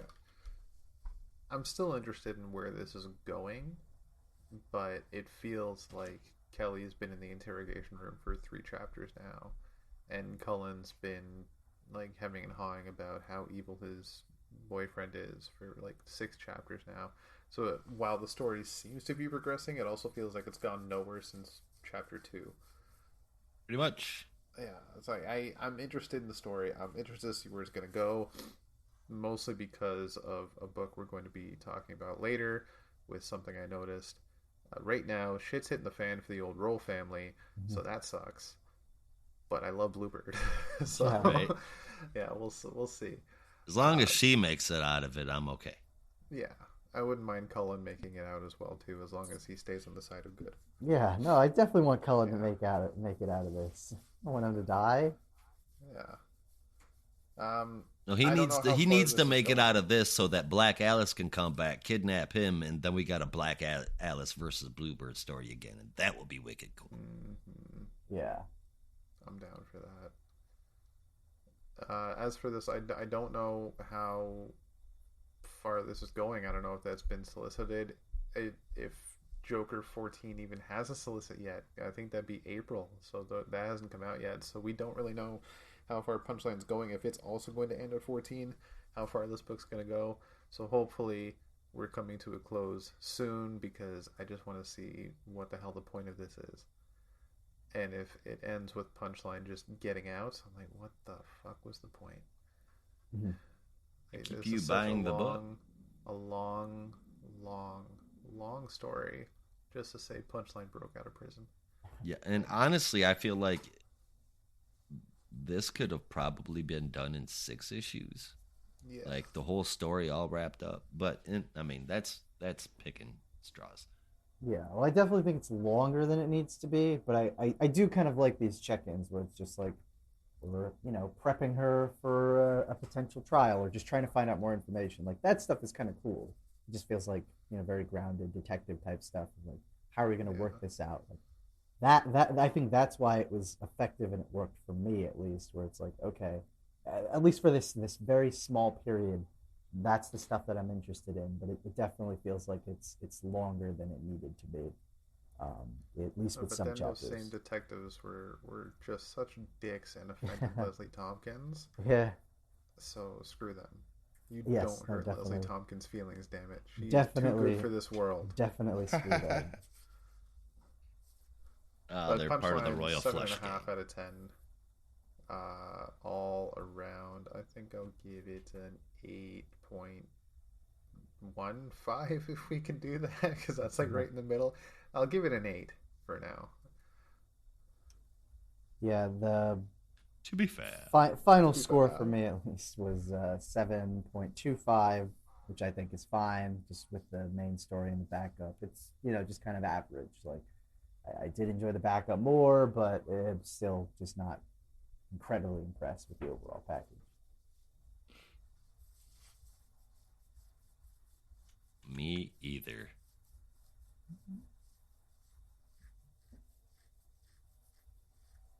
Did you give All your right. score though? Did I? Yeah, Oh, I you gave did? my score when I was done. Yeah, I gave What was your final Punchline score? a 6. I gave Punchline a 6, Joker an 8, giving the whole book a 7. Okay, cool. Like I said, Joker's getting better, Punchline's getting worse. Both had great art, All in right. my opinion.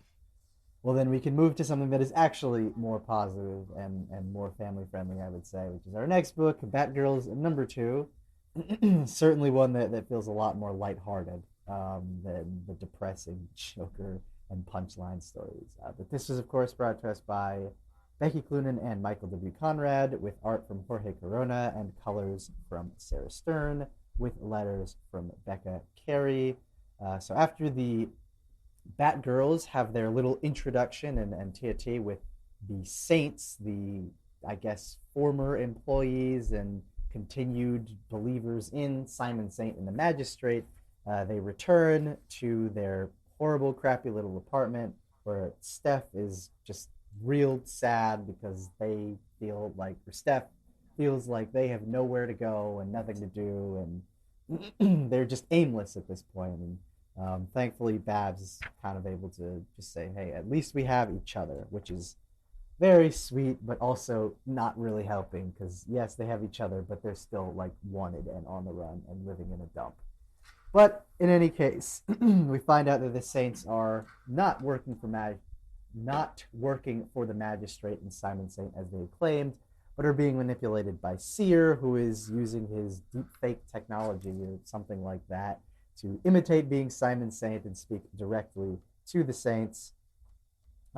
Meanwhile, the Batgirls are sent on yet another mission looking for the Hill Ripper, where they briefly intersect with some kind of gun running operation or something like that with the Hills Angels, before returning back to base and getting Babs all caught up on that stuff. But I guess that really the rest of the issue just kind of deals with a lot more of the setup stuff. We get check in with the reporter that we'd met in the Detective comic, or the Batman backups, Chris O'Halloran, who's talking more about the mysterious graffiti artist Tudor, who's been working in the neighborhood, and also talking about the conspiracies that have been involving the Batgirls and whether or not they blew up Arkham Tower and everything else like that. And the Batgirls do some brief little legwork for Babs again, installing some new technology on the tower before intervening with one of their neighbors who had been robbed by some very, very whacked out looking people who may or may not be brainwashed, although as we later find out, they almost certainly are. As the Batgirls chase after those people who had tried to rob the man who is known as Mr. something, Mr. Dolly something. We basically, really wanted the Batgirls to try and keep a lookout for his missing purse or whatever it was that had been stolen, as it had belonged to his wife or something like that. But as they follow the perps who had stolen the stuff from Mr. D, as I'm just going to call him, or as Steph calls him, they find their way to some kind of rally or something that Tudor is giving, talking all about Gotham this and Gotham that, and giving his whole spiel that really seems to be brainwashing the people in the crowd, and seemingly has some kind of mysterious effect on Steph that may or may not turn her against Batgirl, but it seems like it will because the title of the next issue is Batgirl vs. Batgirl. So yeah, it's cute. I think I said that in the last issue. It's very cute and it's fun, but it's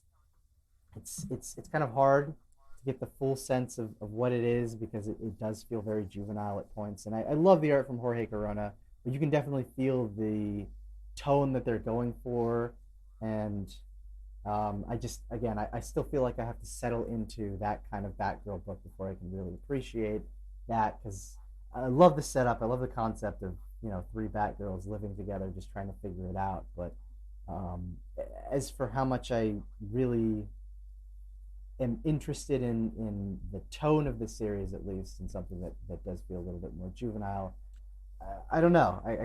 Either I have to settle into it, or I'm just going to kind of lose interest and maybe not keep up with it. We'll see. But I gave it a 7.5. Or no, sorry, I gave it an 8. I'd originally given it a 7.5, but I decided to be nice and give it an 8 because I just love the art from Jorge Corona. It's so expressive. But yeah, it just I don't know. Like again, I love the idea. I love the setup. I'm interested to see where some of the stuff in the hill is going, but I just don't know how much I'm really vibing with the tone right now. And maybe I hopefully I will settle into that at some point later. But as for now, I don't know that it's working, a ton. So that's how I felt. Yeah, I am right there with you. It's interesting enough of a story. I like the art. I love the concept. It sounds the way you describe it. It sounds like a sitcom, but it's not. You're right there. Yeah, honestly, I'm having trouble keeping interested as much as I like the idea. But personally, I think there's just too many bad books. Maybe that's all it is. Well, at least for sure this week. At least for sure this week. Yeah. Things I can't wait to see are things I'm looking forward to. I can't wait to see if the Spellbinder hints pay off, because there's even more posters featuring Spellbinder's kind of color scheme and symbols, and it really seems like that idea could be going somewhere. If there will be a Batman Beyond connection, we'll have to wait and see. That'll be But fun. that's really so far the only thing that's keeping me interested. It's a 7 out of 10 for me. I really like the art and I like the idea, but the story is just kind of bland. Mm-hmm. I mean, this isn't bad. I like the idea of the Batgirls in its current, I don't know, I guess format or whatever. The way that they've got things set up, Oracle over top of the two Batgirls. I think that's really cool. I want this book. I think Cloonan is a great writer. Conrad's a different story, but that's totally unrelated. This is all related to everything that's going on in the overarching theme of the Gotham books. It feels related, relevant, and disjointed at the same time to me. There's this heavy feeling of a YA presence here, but not quite. So I think this definitely needs to pick a lane and stay there. Yeah. And this might be the first time that I have ever said that Jorge Corona's art just did not do it for me. This was okay. It was better than average, but it wasn't as good as I hoped it would be. I gave Batgirls a 7 out of 10.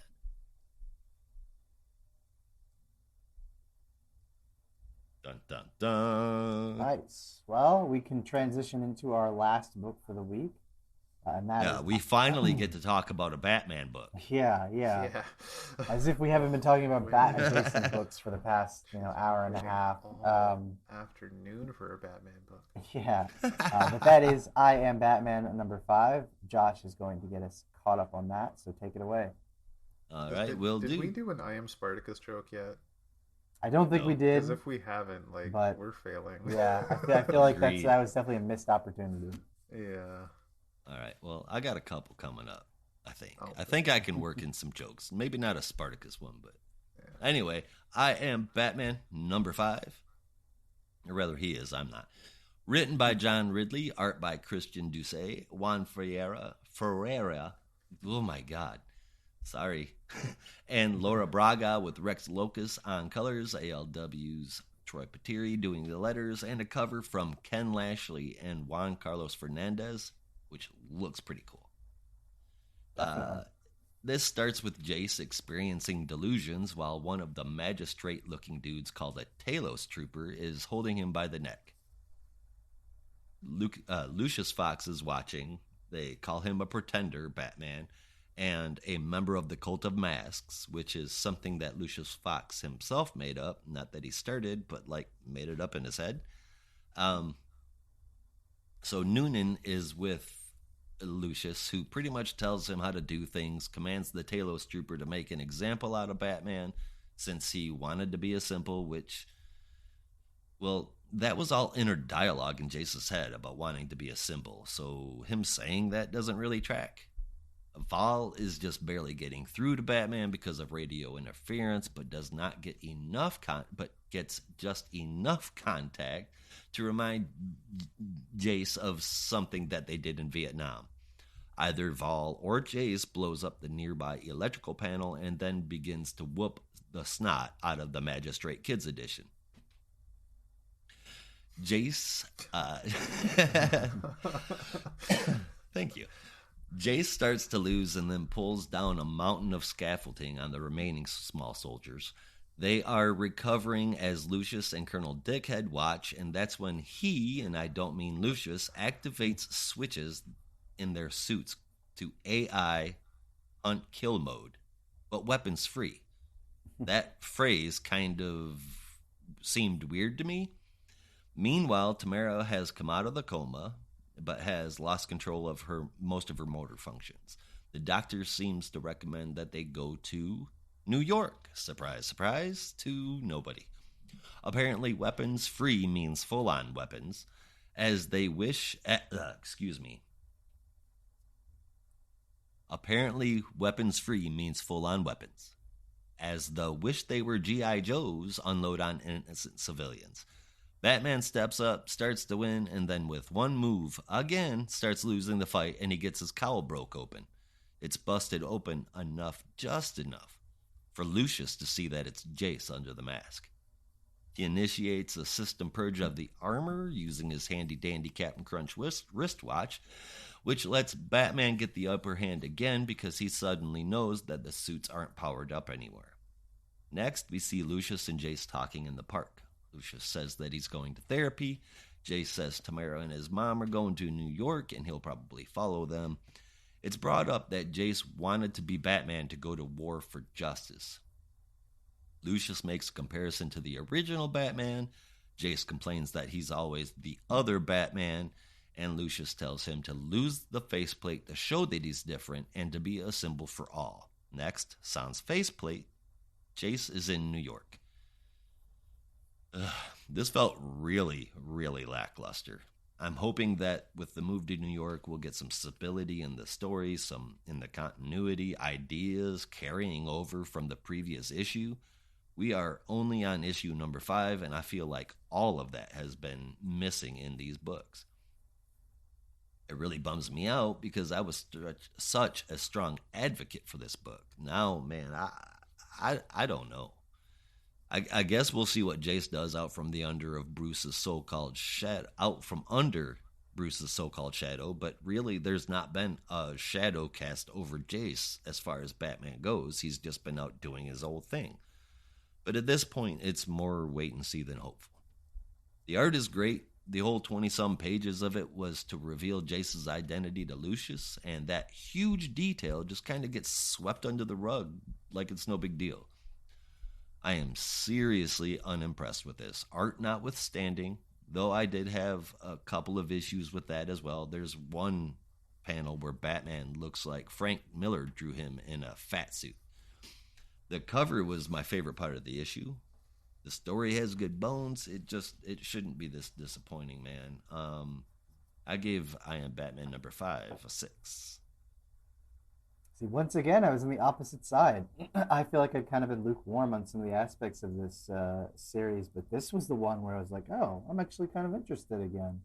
Like, I don't know. I feel like for so long, they had kind of abandoned the plot that Jace was meant to be a symbol, or was trying to be a newer and different Batman that was, a symbol for a different community. And I was like, well, that's a cool idea. Presented it in the first issue, and then they kind of just didn't really do anything with it.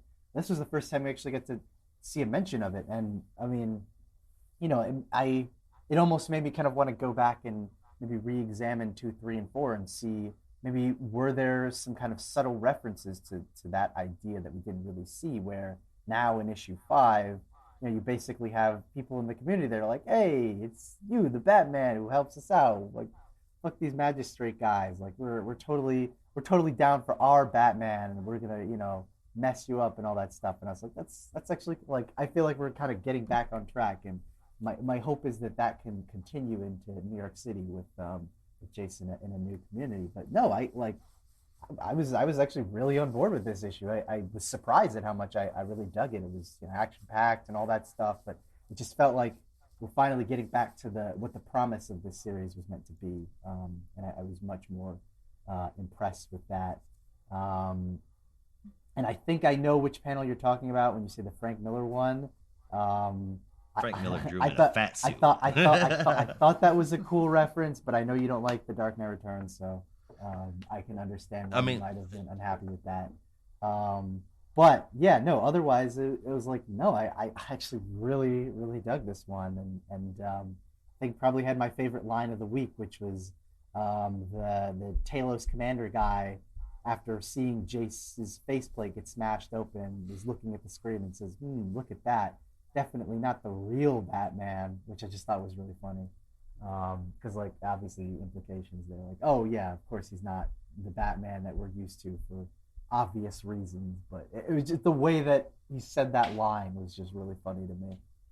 But yeah, no, I dug it. It was action-packed. It felt like it was finally getting back to what I had wanted out of the series in the first place, and hopefully the New York stuff continues that. So I gave it an 8.25 out of 10. Well, I'm glad someone enjoyed it. How about you, Rob? I'm going through my review again, and I'm kind of all over the fucking place. I just realized like how indecisive I am, because I scored it higher than I'm thinking now that I probably should. I gave it an 8.5 upon first read. I only had time to read it once, and I enjoyed this more than the other issues. But there's just something about Jace as Batman. I love Jace as a character. I think he's a great character, and I want to see him flourish. But I feel like being Batman is not right for his character. Like him as a character is being held back because Batman has a cred to him already. And to have this character that has such different ideals and different methods and different ways. We've talked about that in the past. I remember in the second issue how he tried to be a different Batman but ended up being the same Batman, and that to me hurt the character. So I would love to see Jace flourish, maybe something other than Batman, but on the flip side, maybe New York is also a better setting. Maybe that's going to show the symbol that Jace can be outside of Gotham, because maybe Batman's got that credit in Gotham. He clearly doesn't have that cred in New York. So maybe I'm wrong, but I'll give it issue 6 and 7 in New York and see how it goes. Hopefully they find a place for him where it just fits perfectly. Hopefully. Yeah. On the other hand, there's some kind of mystery going on. I don't know if you guys caught it with the Royal Flush Gang, because they're popping up all over the fucking place now. Yeah. Justice League notwithstanding, that appearance is just bonkers. But obviously there's stuff going on in Punchline. There's visual cues in this story. So what the hell's going on with them? Yeah, it's the Royal Flush Gang. Honestly, who gives a shit? It's not the core 5 anymore. This seems to be a lot bigger. Yeah, it feels like the Royal Flush Gang has been expanding. They've been enterprising, franchising their stuff out. Everyone can join. Exactly. I don't know. There's something kind of charming about that, for me at least. Like, just this totally forgotten. What was it that you said, Rob? The characters that just show up when you need someone to fight. Yeah. When you need a story to start, so you just here's the joke characters like the Wrecking Crew. Yeah, like there's something kind of charming, like these basically like background villains that no one cares about. Or like, you know what? Yeah. Now this is our time. For however much that works. Stealing the Fortress of Frickin' Solitude. That's a whole thing. Yeah, a whole other thing that I don't want to get into. Yeah. I wouldn't mind seeing the Royal Flush Gang get into some real proper like crime lord, like crime family. Like we're going up against the Falcones, we're going up against Rupert Thorne, and we're going to be like the crime family in Gotham. Yeah. Now that would be cool.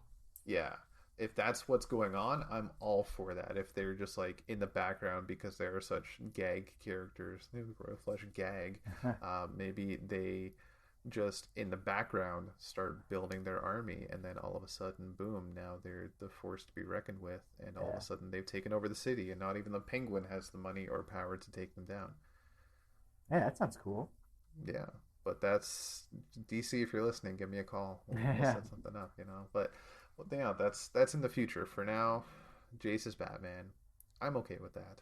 Mm. For now, I'll give it an 8.5. I'll give it a second read through, see how I feel then. I don't hate it. The skip over Lucius's reaction and conversation with Jace, that was really annoying. I was really looking forward to seeing that. But oh well. Not much we can do about it now. So 8.5, that's for me. All right. Well, with that, we will be getting into our top 3 books for this week. So I'm going to hand it over to Josh to kick it off. Josh, what were your top 3 books for this week and your favorite moment? All right, my top 3 books this week are a little unique compared to how I normally pick my top 3. Coming in at third is Urban Legends number 11. Number 2 is going to go to Future State Gotham number 9. And number 1 is going to go to Robin and Batman number 3. None of which we covered on the show. My favorite moment was the wrap-up of Robin and Batman, where we get to see Dick chilling out and not just being the sidekick of Batman with his little buddies playing D&D. I thought that was an awe moment, and I fell for it.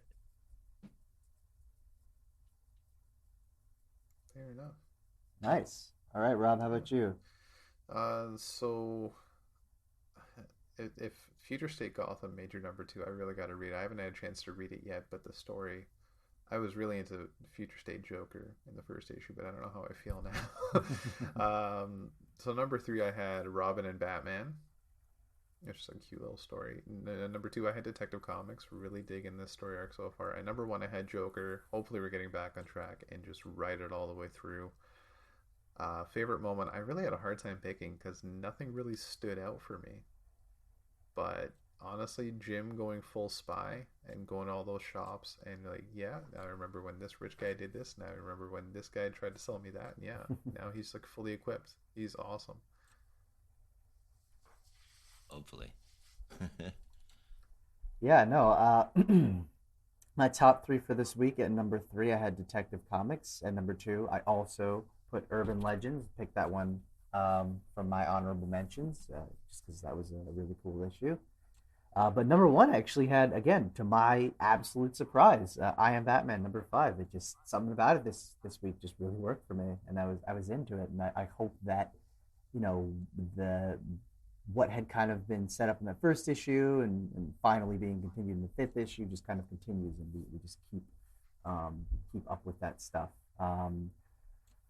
But my favorite moment, there were a lot of really cool fight scenes in I Am Batman to choose from, but I'm not going to choose any of them, and instead I'm going to go to a great little moment in Urban Legends, which again, I know we didn't talk about in detail, but it's from the first story with Batman and Zatanna, where they're sitting in the Bat plane, and it's really awkward, but it's framed so perfectly, where it's just like, Bruce is driving and looking ahead, turns back, and then look at Zatanna, and then turns forward, and they both like speak at the same time, and it's just so painfully awkward, but it's communicated so well.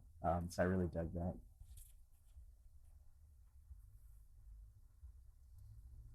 Very nice. Yeah.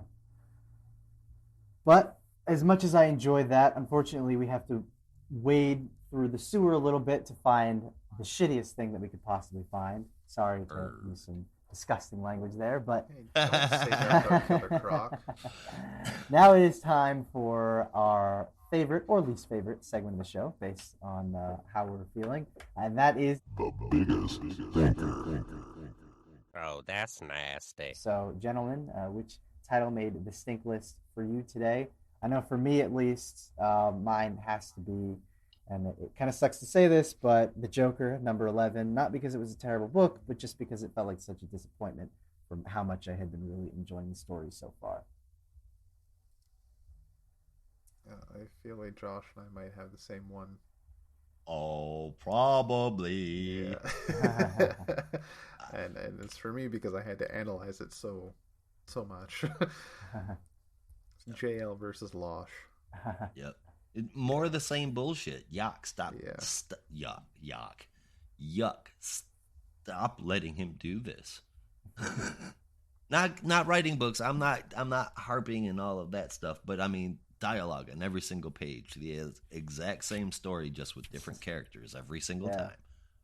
Stinky. Well, that's the thing. It's like, I mean, you know, if you were to take that away, would that even be a style? Like, would he even have a style anymore? Then he would just kind of be like, you know, everyone else. So it's almost like I don't know if catch-22 is the right word, but it's almost like if you take away his style, then he has nothing. But if he has the style, it can become grating. So what do? It's a conundrum. Well, like I've said a million times, Bendis is a very creative dude. There's no denying that. The characters he can come up with, they're really good. I mean, he's done it for years, man. He's good at creating the characters, and he's a great idea man, and I think maybe he ought to be in the creative department and just being a part of the process that way, maybe letting other people that do the actual writing. Hey Rob, where did Josh go? Because he's not here. Because I don't recognize this person. I think we lost him for a minute. No, I've said that's like that the nicest thing I think you've ever said about him on the show. It is, you know. But I mean, realistically, I don't want to see him writing anymore. But that doesn't mean that his ideas are bad. He just has no clue how to pull them off. Fair enough. Yeah, I can agree. For me, it's the dialogue. There's just too much of it. I do enjoy his stories, but the extra dialogue bubbles just rub me the wrong way, and it just doesn't fit the character most of the time. You have to look around the panel and figure out which bubble you're supposed to read next. Yeah. And then most of the time, it's just, why was this here? That had nothing to do with the story. Because if you're on the page, you've got to have something to say. Yes. Never have a beat. Otherwise, people are going to be complaining because there's not words in the page. That's insane. Some of my favorite books had no words in them. Yeah, I know. No, you can't have a moment to rest if they're not talking, they're not interested, they're not laughing. It's not enjoyable. But anyway, do we have any books that we'd like to elect for the dump list this week, gentlemen? Before we close out for today. Well, man, if Batman doesn't change his things up and get his head out of his ass, and by Batman I mean John Ridley. Y'all are fans, and that one. Ugh, it was such a big thing for me. I wanted him to come in and be the literal next Batman. I wanted him to take up Bruce's place. And now I feel like maybe he should be title changed and moved to Marvel.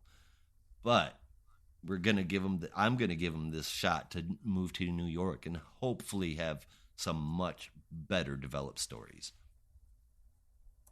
We shall see. I don't have any nominations. I mean, like I said, Joker was kind of a disappointment, but we have 3 issues left. Like, I can get through it. It's not that bad. Right. The only thing I could say so far, and I don't really want to put it there yet, is Batgirls.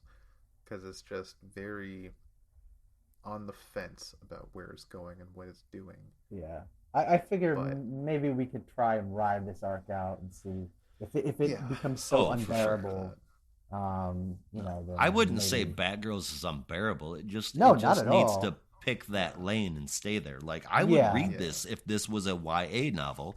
I would read this if it was a typical audience for the Bat Family book.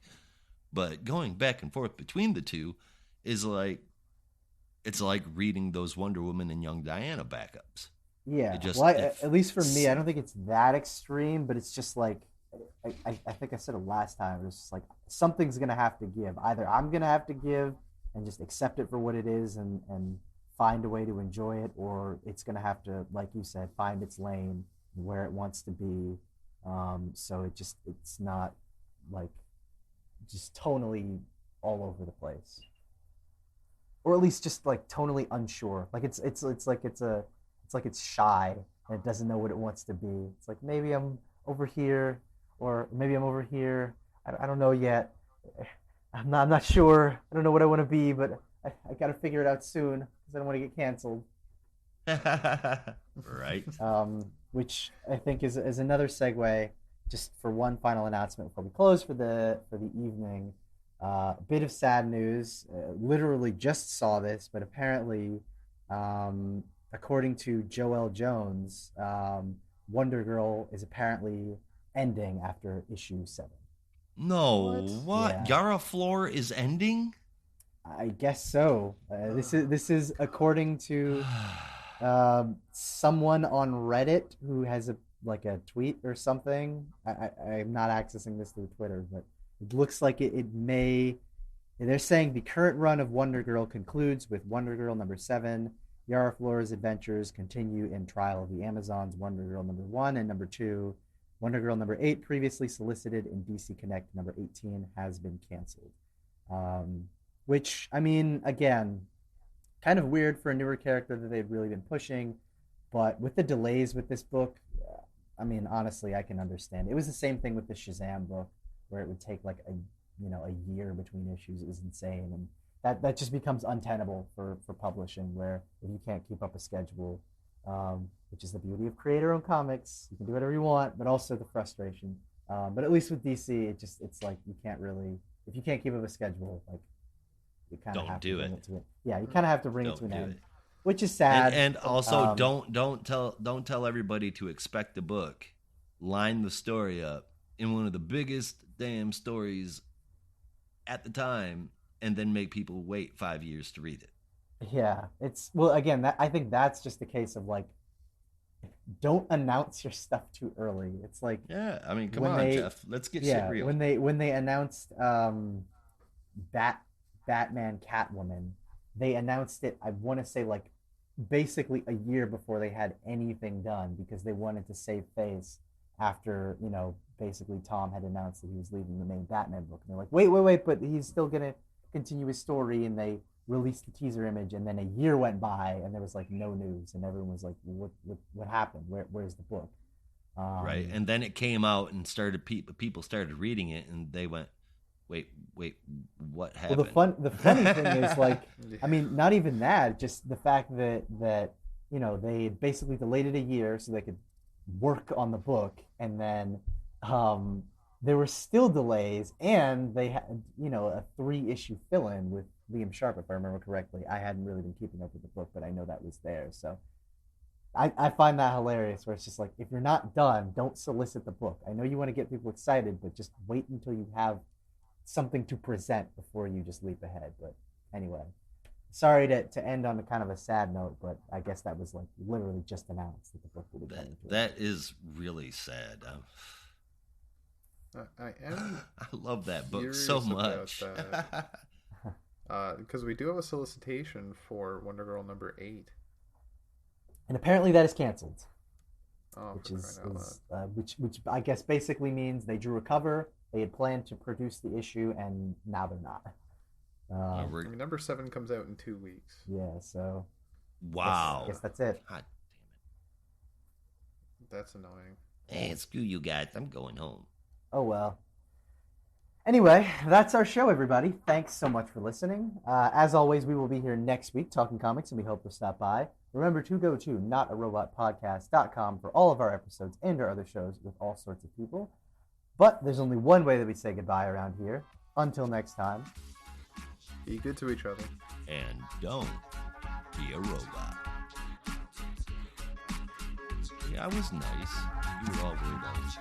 I never know, especially for being very quiet, so I kind of just have to be like, okay.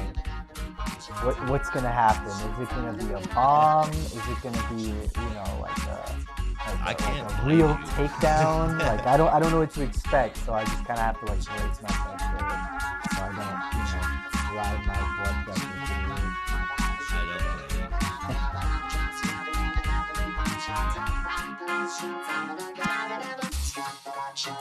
I don't play.